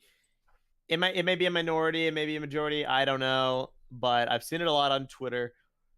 People have developed a retroactive appreciation for seasons in the past that were highly criticized at their time of release, either by way of comparing them to things that exist nowadays, or just over time, the outrage kind of wears off and people kind of let their anger simmer down, and they're like, you know what, this actually wasn't as bad as we thought it was at the time. I've seen it a lot with Hands of Time and March of the Oni in particular, which we already discussed on our earlier Crystallized episodes. But I've seen it a lot even recently with a lot of the Wild Brain seasons, specifically the Fire chapter and the Ice chapter seasons that were highly reviled by a large portion of people at the time of their release, particularly the Ice chapter. But now there's this kind of retrospective, no, these were actually really cool and it was awesome and it didn't get enough credit and I love them. And I'm not so much saying I agree or disagree. That's a whole separate conversation. My thoughts on both of those seasons are very well documented. Go check them out, our old episodes. I guess I'm mainly curious in you guys' opinions. Do you think Crystallized is ever going to get there? Do you think people on the whole are ever going to be like, hey, this wasn't actually that bad? We were just being over dramatic. Yeah. They're already They're over there already right there. now. 100%. People We're already already say getting it, there. so Are they? We I have haven't seen people much. in Some our With the people YouTube. release, are. We have people in our YouTube live chat actively saying that not only do they love the season, but their enjoyment of it has only increased in this last year. And Yeah. Well, hey, to those more people, power to you. to those people, I appreciate you being here. Thank you for listening in. I'm not trying to attack you or anything. I'm just Yeah, I mean, more Yeah. power to you. Yeah. I think with the release of Dragons Rising, it's also kind of a case of like a lot of people were like, "Is the series doomed because of this colossal like failure of a season?" And then Dragons Rising comes out, and it's like, "Oh wait, no, okay, we're fine, we're good, everything's fine." So now we look at Crystallized, and we're like, "Okay, yeah, no, that was okay." Like I feel like that's gonna be a take that a lot of people are gonna have as well. And as There's Dragons Rising continues, if it gets better, then especially people are gonna go back and Crystallize and be like, Even yeah, that there's really another wasn't that bad in possibility. the grand scheme of things. even There's I personally think like now knowing that Dragons Rising turned out good, it doesn't feel as serious as it did when it was like this is the finale to the show you've been watching for 12 years. Yeah, Um, so that doesn't mean like any of the that criticisms doesn't make the are season less better. valuable. Mhm. Yeah, but Yeah. it puts it into a different perspective. That's a Yeah. good way to look at it, I think, and I value hearing that perspective. I think I have the opposite tack. Like I've only grown to dislike it more now that I have a direct, analogy for like how it can be done well. Like Yeah. Dragon's Rising being good, But and Dragons especially that Rising it's is so written, different, though, right? especially that it's written by the same people. I'm just like, okay, what happened here, guys? It's frustrating. I think the way I look at it is like my opinions on Crystallized have only gotten worse, and like they pretty much got to a low point. But I still think it's my least favorite season of the show. But at least with Dragons Rising, I'm not like constantly thinking about Crystallized and just like dreading how it could have been. I'm just like kind of content with it at this point. I've kind of stopped caring about it. I've kind of gotten to the point where even on this podcast, like I've had thoughts in my mind of things I want to bring up, but I'm just like, it's not even worth it. I just don't have the energy anymore. I genuinely just don't have the energy anymore. Yeah, I have more Complain. notes from my rewatch, but I didn't even bring most of them up. Like, because it's I like To me, it's like the season hasn't gotten better, but I can definitely see in the future people looking back and especially if they don't take the time to rewatch it, just being like, yeah, that really wasn't that bad in the grand scheme of things. Interesting. yeah. But that's not personally really how I feel about it. I just feel like it's There's definitely gonna another feel like there's we'll another get way to of that looking point. at it, which is like a more negative trend where the reason why some people go back and look at, past seasons as like better than they originally thought was because Crystallized was so bad. So in order Yeah. to see Crystallized as better, and a season of Dragons Rising has to be so bad that Crystallized is good by comparison. Oh So my goodness. Yeah. I would be people go back and I would people go back be and say like, "Oh, Crystallized wasn't that bad actually." I would be impressed if they managed to make something that I like less than Crystallized. Oof. Like- I'm mostly joking, but yeah. Yeah, I get what you're saying. Though. That is funny. Yeah, I mean, it's just an interesting thing for me to think about. I was curious to hear takes and perspectives. Yeah, Yeah, it's that's weird how takes on seasons change. It really is. Like, I still can't fathom how someone is like, outside of like nostalgia, perhaps, like if it's their first season, I still struggle to understand how someone looks back at Hands of Time and is like, yeah, that's my jam. I can see two instances. Because it's one if you have a personal appreciation, Yeah. like if you just really like the Time Twins, or if you just really like the Vermilion, and you can appreciate it on their own merits. But I think really it's because of comparison.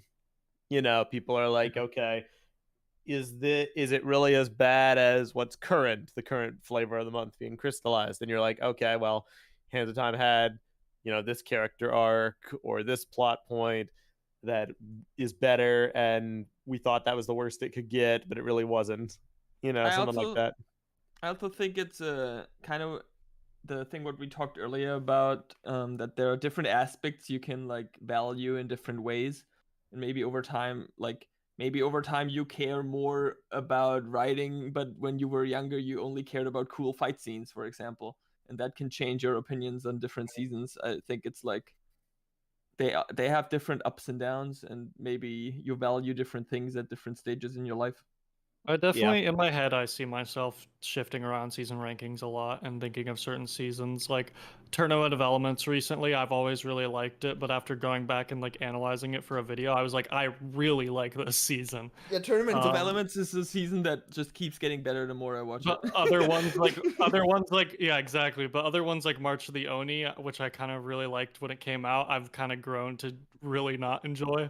So it's Oh, like, really? yeah, my personal opinions change a lot on different seasons. But I'd be curious it's to talk to interesting. you about March of the Oni at some point. that would be. I have a lot of. Man, we haven't even scratched the surface on these episodes about my personal opinions on things, but that's not for neither here or there. It's just interesting when I see the entire, like a big majority of the community shift on something like drastically at once because of something that recently came out, like Crystallized. And Yeah. it's just really weird how that happens. But I don't think I don't know, because I don't think it's like a negative thing. Like I don't really look at people praising Hands of Time and think of it like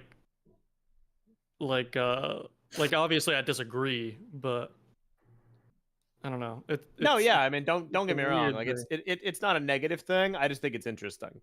Yeah, for sure. I always make sure to clarify, especially when we do podcasts like these. I look at things in a certain way. Some would say I'm like an overthinker. I'm like an overanalyzer. It can come off a lot of times like I'm very negative. It's not me trying to necessarily convince anyone that to think about things like I do. It's just me like expressing my thoughts for the purpose of having a discussion because we're podcasters and that's what we do. If people like hear all my points in episodes and they're like, I get where you're coming from, but I just look at things differently, or I just don't care as much as you do. Like that's fine. My goal is never to try to convince anyone to dislike something that brings them joy. I completely I agree with that, and that's same for me too. It all comes down to personal preference, but it is interesting how mass community, like how there's always definitely, when you look at a season, there's always kind of a community opinion on it. Like this is what the vast majority, or at least the loudest majority of people think about a specific season, and it's just it is very interesting to see how that changes over time. Yeah. Well, in the future, we should definitely have an episode about March of the Oni because I would like to talk to you about that because the inverse happened with me. I despised it when it came out as like the worst thing ever, and now like retroactively compared to Crystallized, it was definitely the better ending in my opinion. Didn't we talk about that on podcast before? So when I said like I appreciate Master of the Oni now more, and you were like, "What? No." You're right. You're absolutely correct. The ninja had arcs in that one. They had like stuff going on. March of the Oni is extremely rushed. But I think like from the conceptual ideas they had, it's really good. Yeah, it was really harmed by not being a full season and not having sets, and I also saw some people throughout this episode talking about Day of the Departed, like how that hasn't like aged well with people, or people haven't come around on that. That's because there's not a lot to go off of with Day of the Departed. It's like 40 minutes. It's 40 minutes. It's completely isolated. Nothing from it ever is relevant except for Cole's like lava arms to being not a ghost. Yeah, I think the only thing I've seen people discuss with that season after Crystallized is how it did the returning villain thing like better somehow, even though it's still completely. I don't agree. I don't think it's better. I don't think I've seen that take around like reanimated puppets. Yeah. I personally haven't actually even put much thought into it. I think I kind of see March of the Oni like I see the not March of the Oni, Day of the Departed. Like I see a lot of the shorts where they are like fun side stuff that fill the holes, and I enjoy it overall, but it doesn't like add too much to the overall like story. I don't really compare it to like a full season because I don't think you can really. It's in a separate bracket. If Day of the Departed was like a full season and it told the same story just stretched out, I wonder if that would have been like, I wonder how controversial that would have been. I mean, it would have been better in my opinion. Could have been Yeah. good. Depends on what they do in the time. Yeah, Yeah. it's true. There's a lot. The open the to, idea like, was what was gonna happen. fine. Again, it's like it's kind of similar with Crystallized. Like everything with Sensei Yang was cool. The temple was fine. The concept of the Day of the Departed, the moon, whatever it was, I forget. The convergence. I don't know what that was all about. I forget. It's been many years. That was all fine. It was the villain stuff and their interactions with the ninja that was depressingly bad. Now that I think about it, I actually did gain a bit of respect for Day of the Departed because of Master of the Mountain.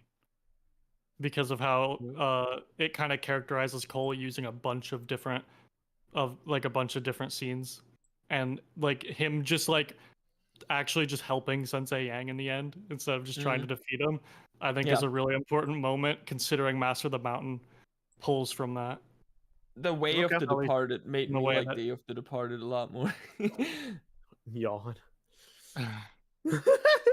Wow. It's mean. Oh my gosh. Me no care about semi-canon. XD. Oh, don't get me started. All right. Oh yeah. no, no. LJ, we gotta We do a don't. return soon. Yeah, I gotta know. drag you back on a podcast. Another one. Love is Canon Part 2. Bionicle discussion. Oh, hang on. Sorry. I think I did an oopsie on the stream. What was the oopsie? Nope. Yeah, I think you removed the logo. Nope, not me. It's just Oh, okay. yeah, no, it's not me. It just the thing decided to not show it for some reason. Hmm. Yeah, it's been glitching Weird. out. The reason I haven't been putting a lot of pictures on the screen is because I can't resize them. So, Streamlab, like OBS, it's sticking together by like bubblegum tape and a wish. So Okay. we're gonna make That's it to our fine. destination. It's just not gonna be in the best Yeah. shape. That's all right. Right. We're almost I done. put anyway. It's fine. I put a picture up of me at the Crystallized premiere that I attended in New York, literally 1 year ago yesterday, Yeah.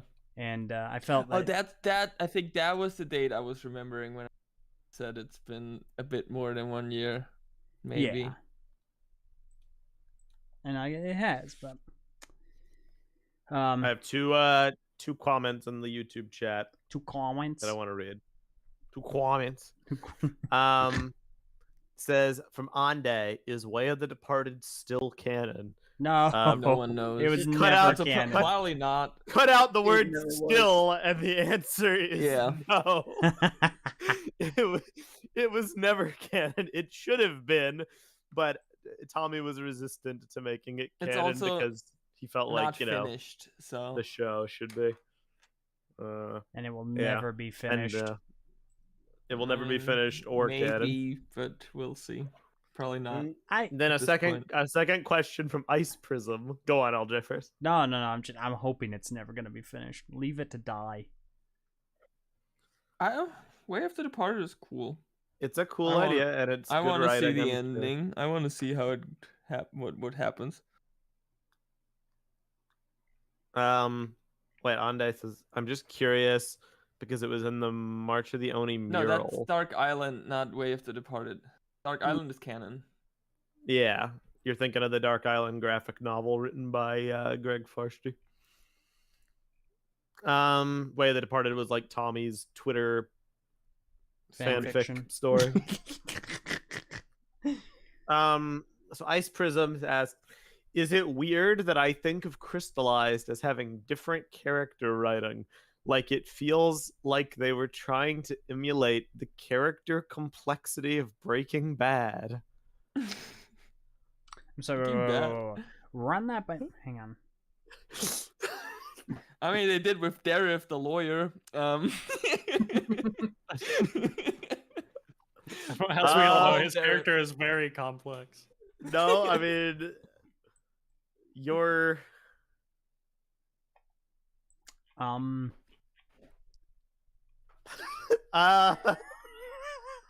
I've never seen Breaking Bad, so I can't say anything.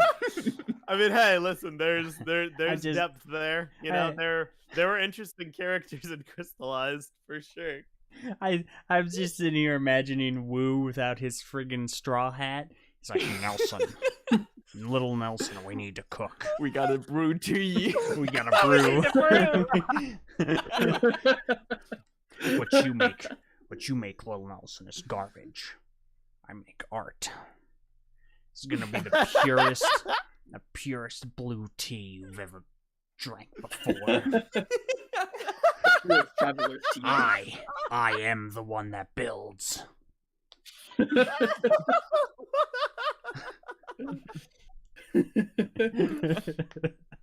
Yeah, I don't know. I mean, your mileage may vary for interesting. Yeah, Mr. Wu. Oh snap, Mr. Wu! I Yeah, will say, Brick, in the interest yeah. of, like, in the interest of like playing it straight and like actually attempting to answer the question, I obviously don't agree. I've seen a little bit of Breaking Bad, and I think it's way better. But I would say that I think you do kind of hit on something with the Harumi stuff, because Harumi is a character that has a lot more like depth than a lot of Ninjago characters, specifically in terms of like the dynamic with Lloyd, her quote unquote redemption, the moral ambiguity of everything, and their attempt to redeem her and to have her be like this nuanced character who comes to see the error of her ways.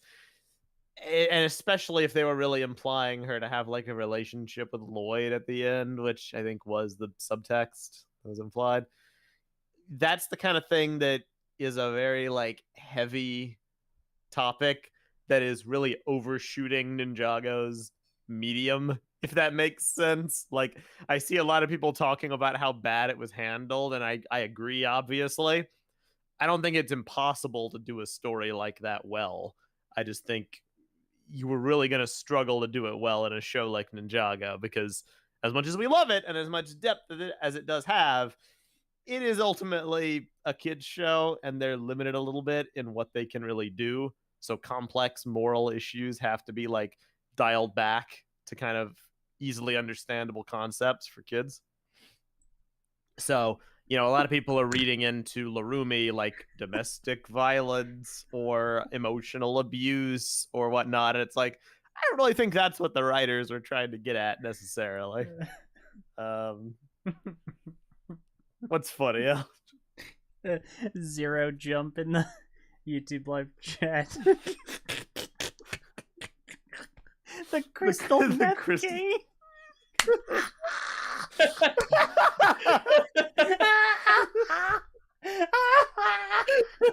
Yeah, Shardak is like, well, both this season of Breaking Bad involves making crystals of some kind.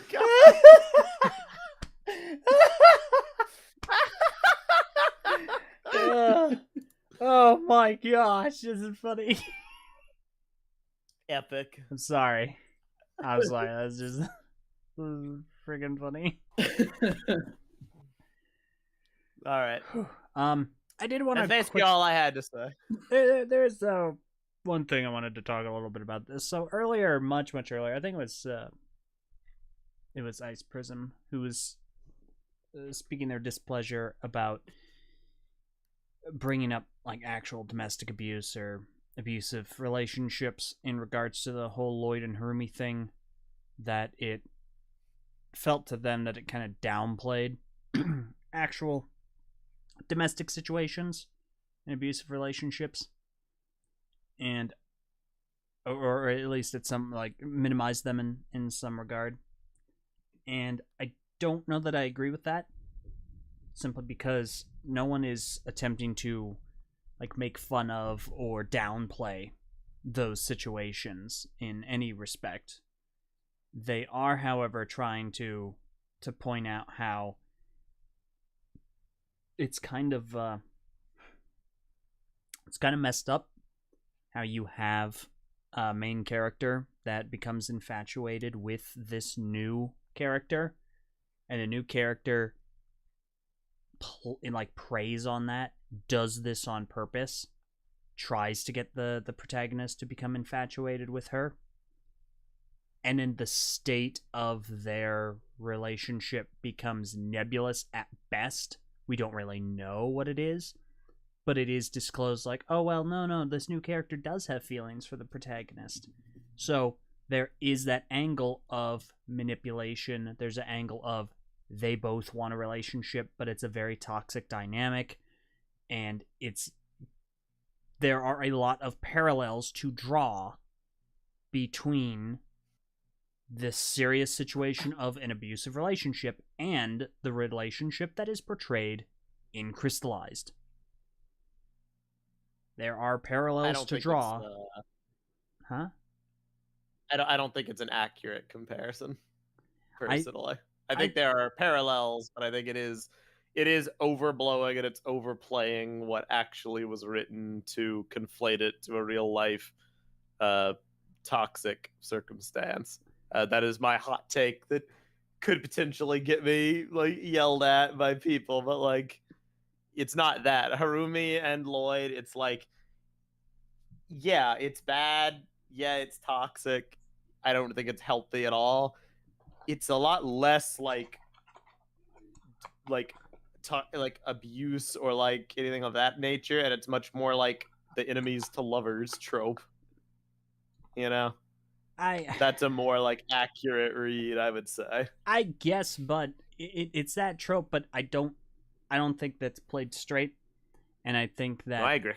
I think that at the end of Crystallized, it's definitely like Harumi has done all of these terrible things to Lloyd, a significant degree of mental degradation, and at the end, Lloyd is just like, "Nah, you're good. Come on over. You're great. Give me a hug." No, I agree. The handling of it was god awful. I just think I'm not saying that the writers were trying to make that a thing, but I do think there is enough there that to draw like on the subtext. Yeah.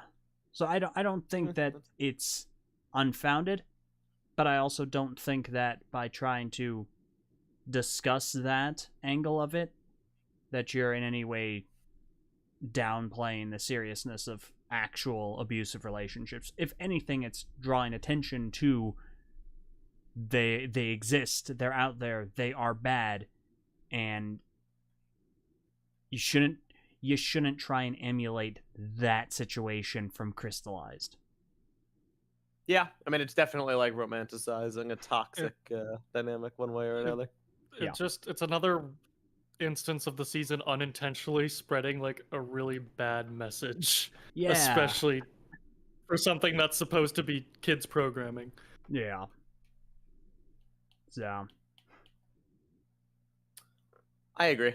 I think it's an interesting subject that was a little above, Ninjago's pay grade as a platform. I think they should have stayed away from it because all it did was conflate the messaging and mess with the community and spread like unhealthy dynamics and controversy and discourse, and it was just handled very, very awfully. Like most things in Crystallized, in my opinion. Except for Fujidove. Yeah, thank you. He was epic. Fujidove was fun. Yeah, and at the end, Fujidove was fine. Nice. So epic reference. Does anyone have anything else to add? Because I want to go ahead and bridge into like the last thing, because we're about to start wrapping up. Okay. So last little bit would just be kind of our final thoughts of how the community kind of is now, how things were back then, and just kind of wrapping up on where we stand with Crystallized. Because for me, I hate it. I absolutely, I have a personal detestment of it. I think that it is the worst season for the things that it did outside of itself, and part of that is it is the season's fault. I think that second half really did damage, not only to itself, the first half of the season, but also almost every other season before it. It really impacted how a lot of people saw their investment in what came before it. But the other half, the community, is of course a little bit responsible for being so what's the best way to put this, high on the successes of the series and tying one's identity so thoroughly into the success and or failure of it. Yeah. And I mean, we got to see firsthand the damage it did to the people we knew. Obviously, at the beginning of this episode, we talked a little bit about how our former host Haley, what happened with Ninjago, with Crystallized, impacted her significantly. She was also very high affinity. She was very invested in Ninjago, and she identified its success very closely with her identity, and that bit her hard. So, and she wasn't the only one. I think she was one of the few that were the most affected, but definitely not the only one. And I just think that the poor handling of that season overall could have been avoided. It was so easy. It was the conclusions and the resolutions wrote themselves, and it genuinely felt, when watching that second half, like the writers deliberately avoided those natural conclusions to subvert expectations, to try and do something shocking, or to do something with some ulterior selfish intention. And for those reasons, it is my least favorite season. I can laugh at Hands of Time. I just get kind of ticked off with Crystallized. There's a lot of fundamental things that I take issue with. Marketing it as like an ending when it isn't really an ending. Like a culmination to like a saga that was not really a well-established saga. The leaving of things open to interpretation, the clarifying explanations on the outside, on Twitter, on live streams, etc. But like even in a bigger sense, just if we had to learn something from all of this, to get like preachy for a second, I think we should all try to not invest an unhealthy amount of ourselves into the things we enjoy. It's not to say that you can't enjoy things and be a member of fandom and create and love art and fan fiction and characters and videos and discussion and like truly let this thing be a way you express yourselves and express your creativity. But I just think it's really, really, really important that we always remember that these things we enjoy, they are, at the end of the day, just things. They're just products. They're just stories created to drive profits by a big company. They're not infallible. They're not these deep, deep, deep, impactful stories that we should tie our entire being to. Ninjago could end tomorrow and we would all still be here. Life would go on. It would be sad, but we would still be here. Because ultimately, things you like will sometimes let you down. Things you like can disappoint you. Sometimes it's the worst it's ever been. It's immediately followed up by the best it's ever been. You know, right now we're on the roller coaster. We're riding high right now with Dragons Rising. I guarantee at some point again, Ninjago will disappoint us. I don't think it will be as bad as Crystallized, but it's going to happen again someday. And it does not mean Ninjago is bad or that we can't enjoy it. But like eventually, there's going to be a letdown. That's just life. I try to always be critical of things because I try to understand that, like, okay, nothing I like is perfect. Perfection's an illusion. Perfection is not real. Everything has flaws. You can still enjoy something in spite of its flaws, but those flaws exist. You can't let them blindside you. Because if you do, it can really hurt. It can make the bottom fall out from under you. So I think we should all just try to do that as we go forward with life and all of our hobbies. Just don't take it so seriously. We've been guilty of it too. Me and LJ, all of us in the Bionicle community, we've taken stuff too seriously many, many, many times. And so have So our we know how it goes. contemporaries. Way too seriously. So have our... Way. It can be way very too destructive. seriously. So right now, I think it's cool. It's cool. I like how things are going. Let's try to learn something positive from all this. So that's what I would say. Fair enough. You guys have anything else to say? Or are we pretty much done for the day? No, I'm good. Yeah, I'm good. All right.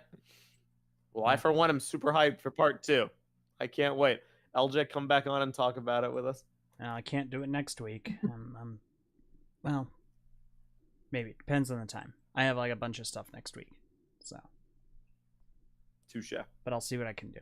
Because I would like to watch it and hopefully talk about it. Epic. Yeah. All right. That's about all then. Go ahead and send us out, Sensei. Okay. Oh, yeah. By the way, I am going back on my hiatus. I mean, I might pop back around. I might pop in and out from time to time, but I'm still, like, very much not here still. I'm very, very busy, and it's gonna still be months before I am potentially not as busy as I am now. So I'm gonna find a time to drag you onto the TTV channel for a Knack and Jay about Duck Bricks' Faber craze. Yeah, okay, well we do need to do that. Absolutely gonna happen. That does need to happen. Absolutely. I have a lot I want to say about that. There's so much stuff there. There's so much to talk about. Oh. Okay. Right. Anyway. Thank you all for coming out and watching today. We'll be back at some point soon. And remember, check out our reacts starting on the 12th. Yeah, I'm not in them. Just keep that in mind. But you should still watch them. All right. I'm gonna go ahead and start the music on. I'm the only one that's gonna hear it, except no, all the people watching stream. So, all right, here we go. Thank you all once again for joining us today. Hopefully you've had a good time, but it's time for the dojo doors to close. I have been your temporary sensei, LJ.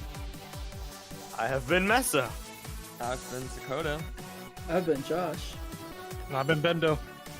And that's it. You don't have to go home, but you can't stay here. This has been NinjagoCast, and we have been the masters of Pod Jitsu. We'll see you all another time. Farewell. Bye.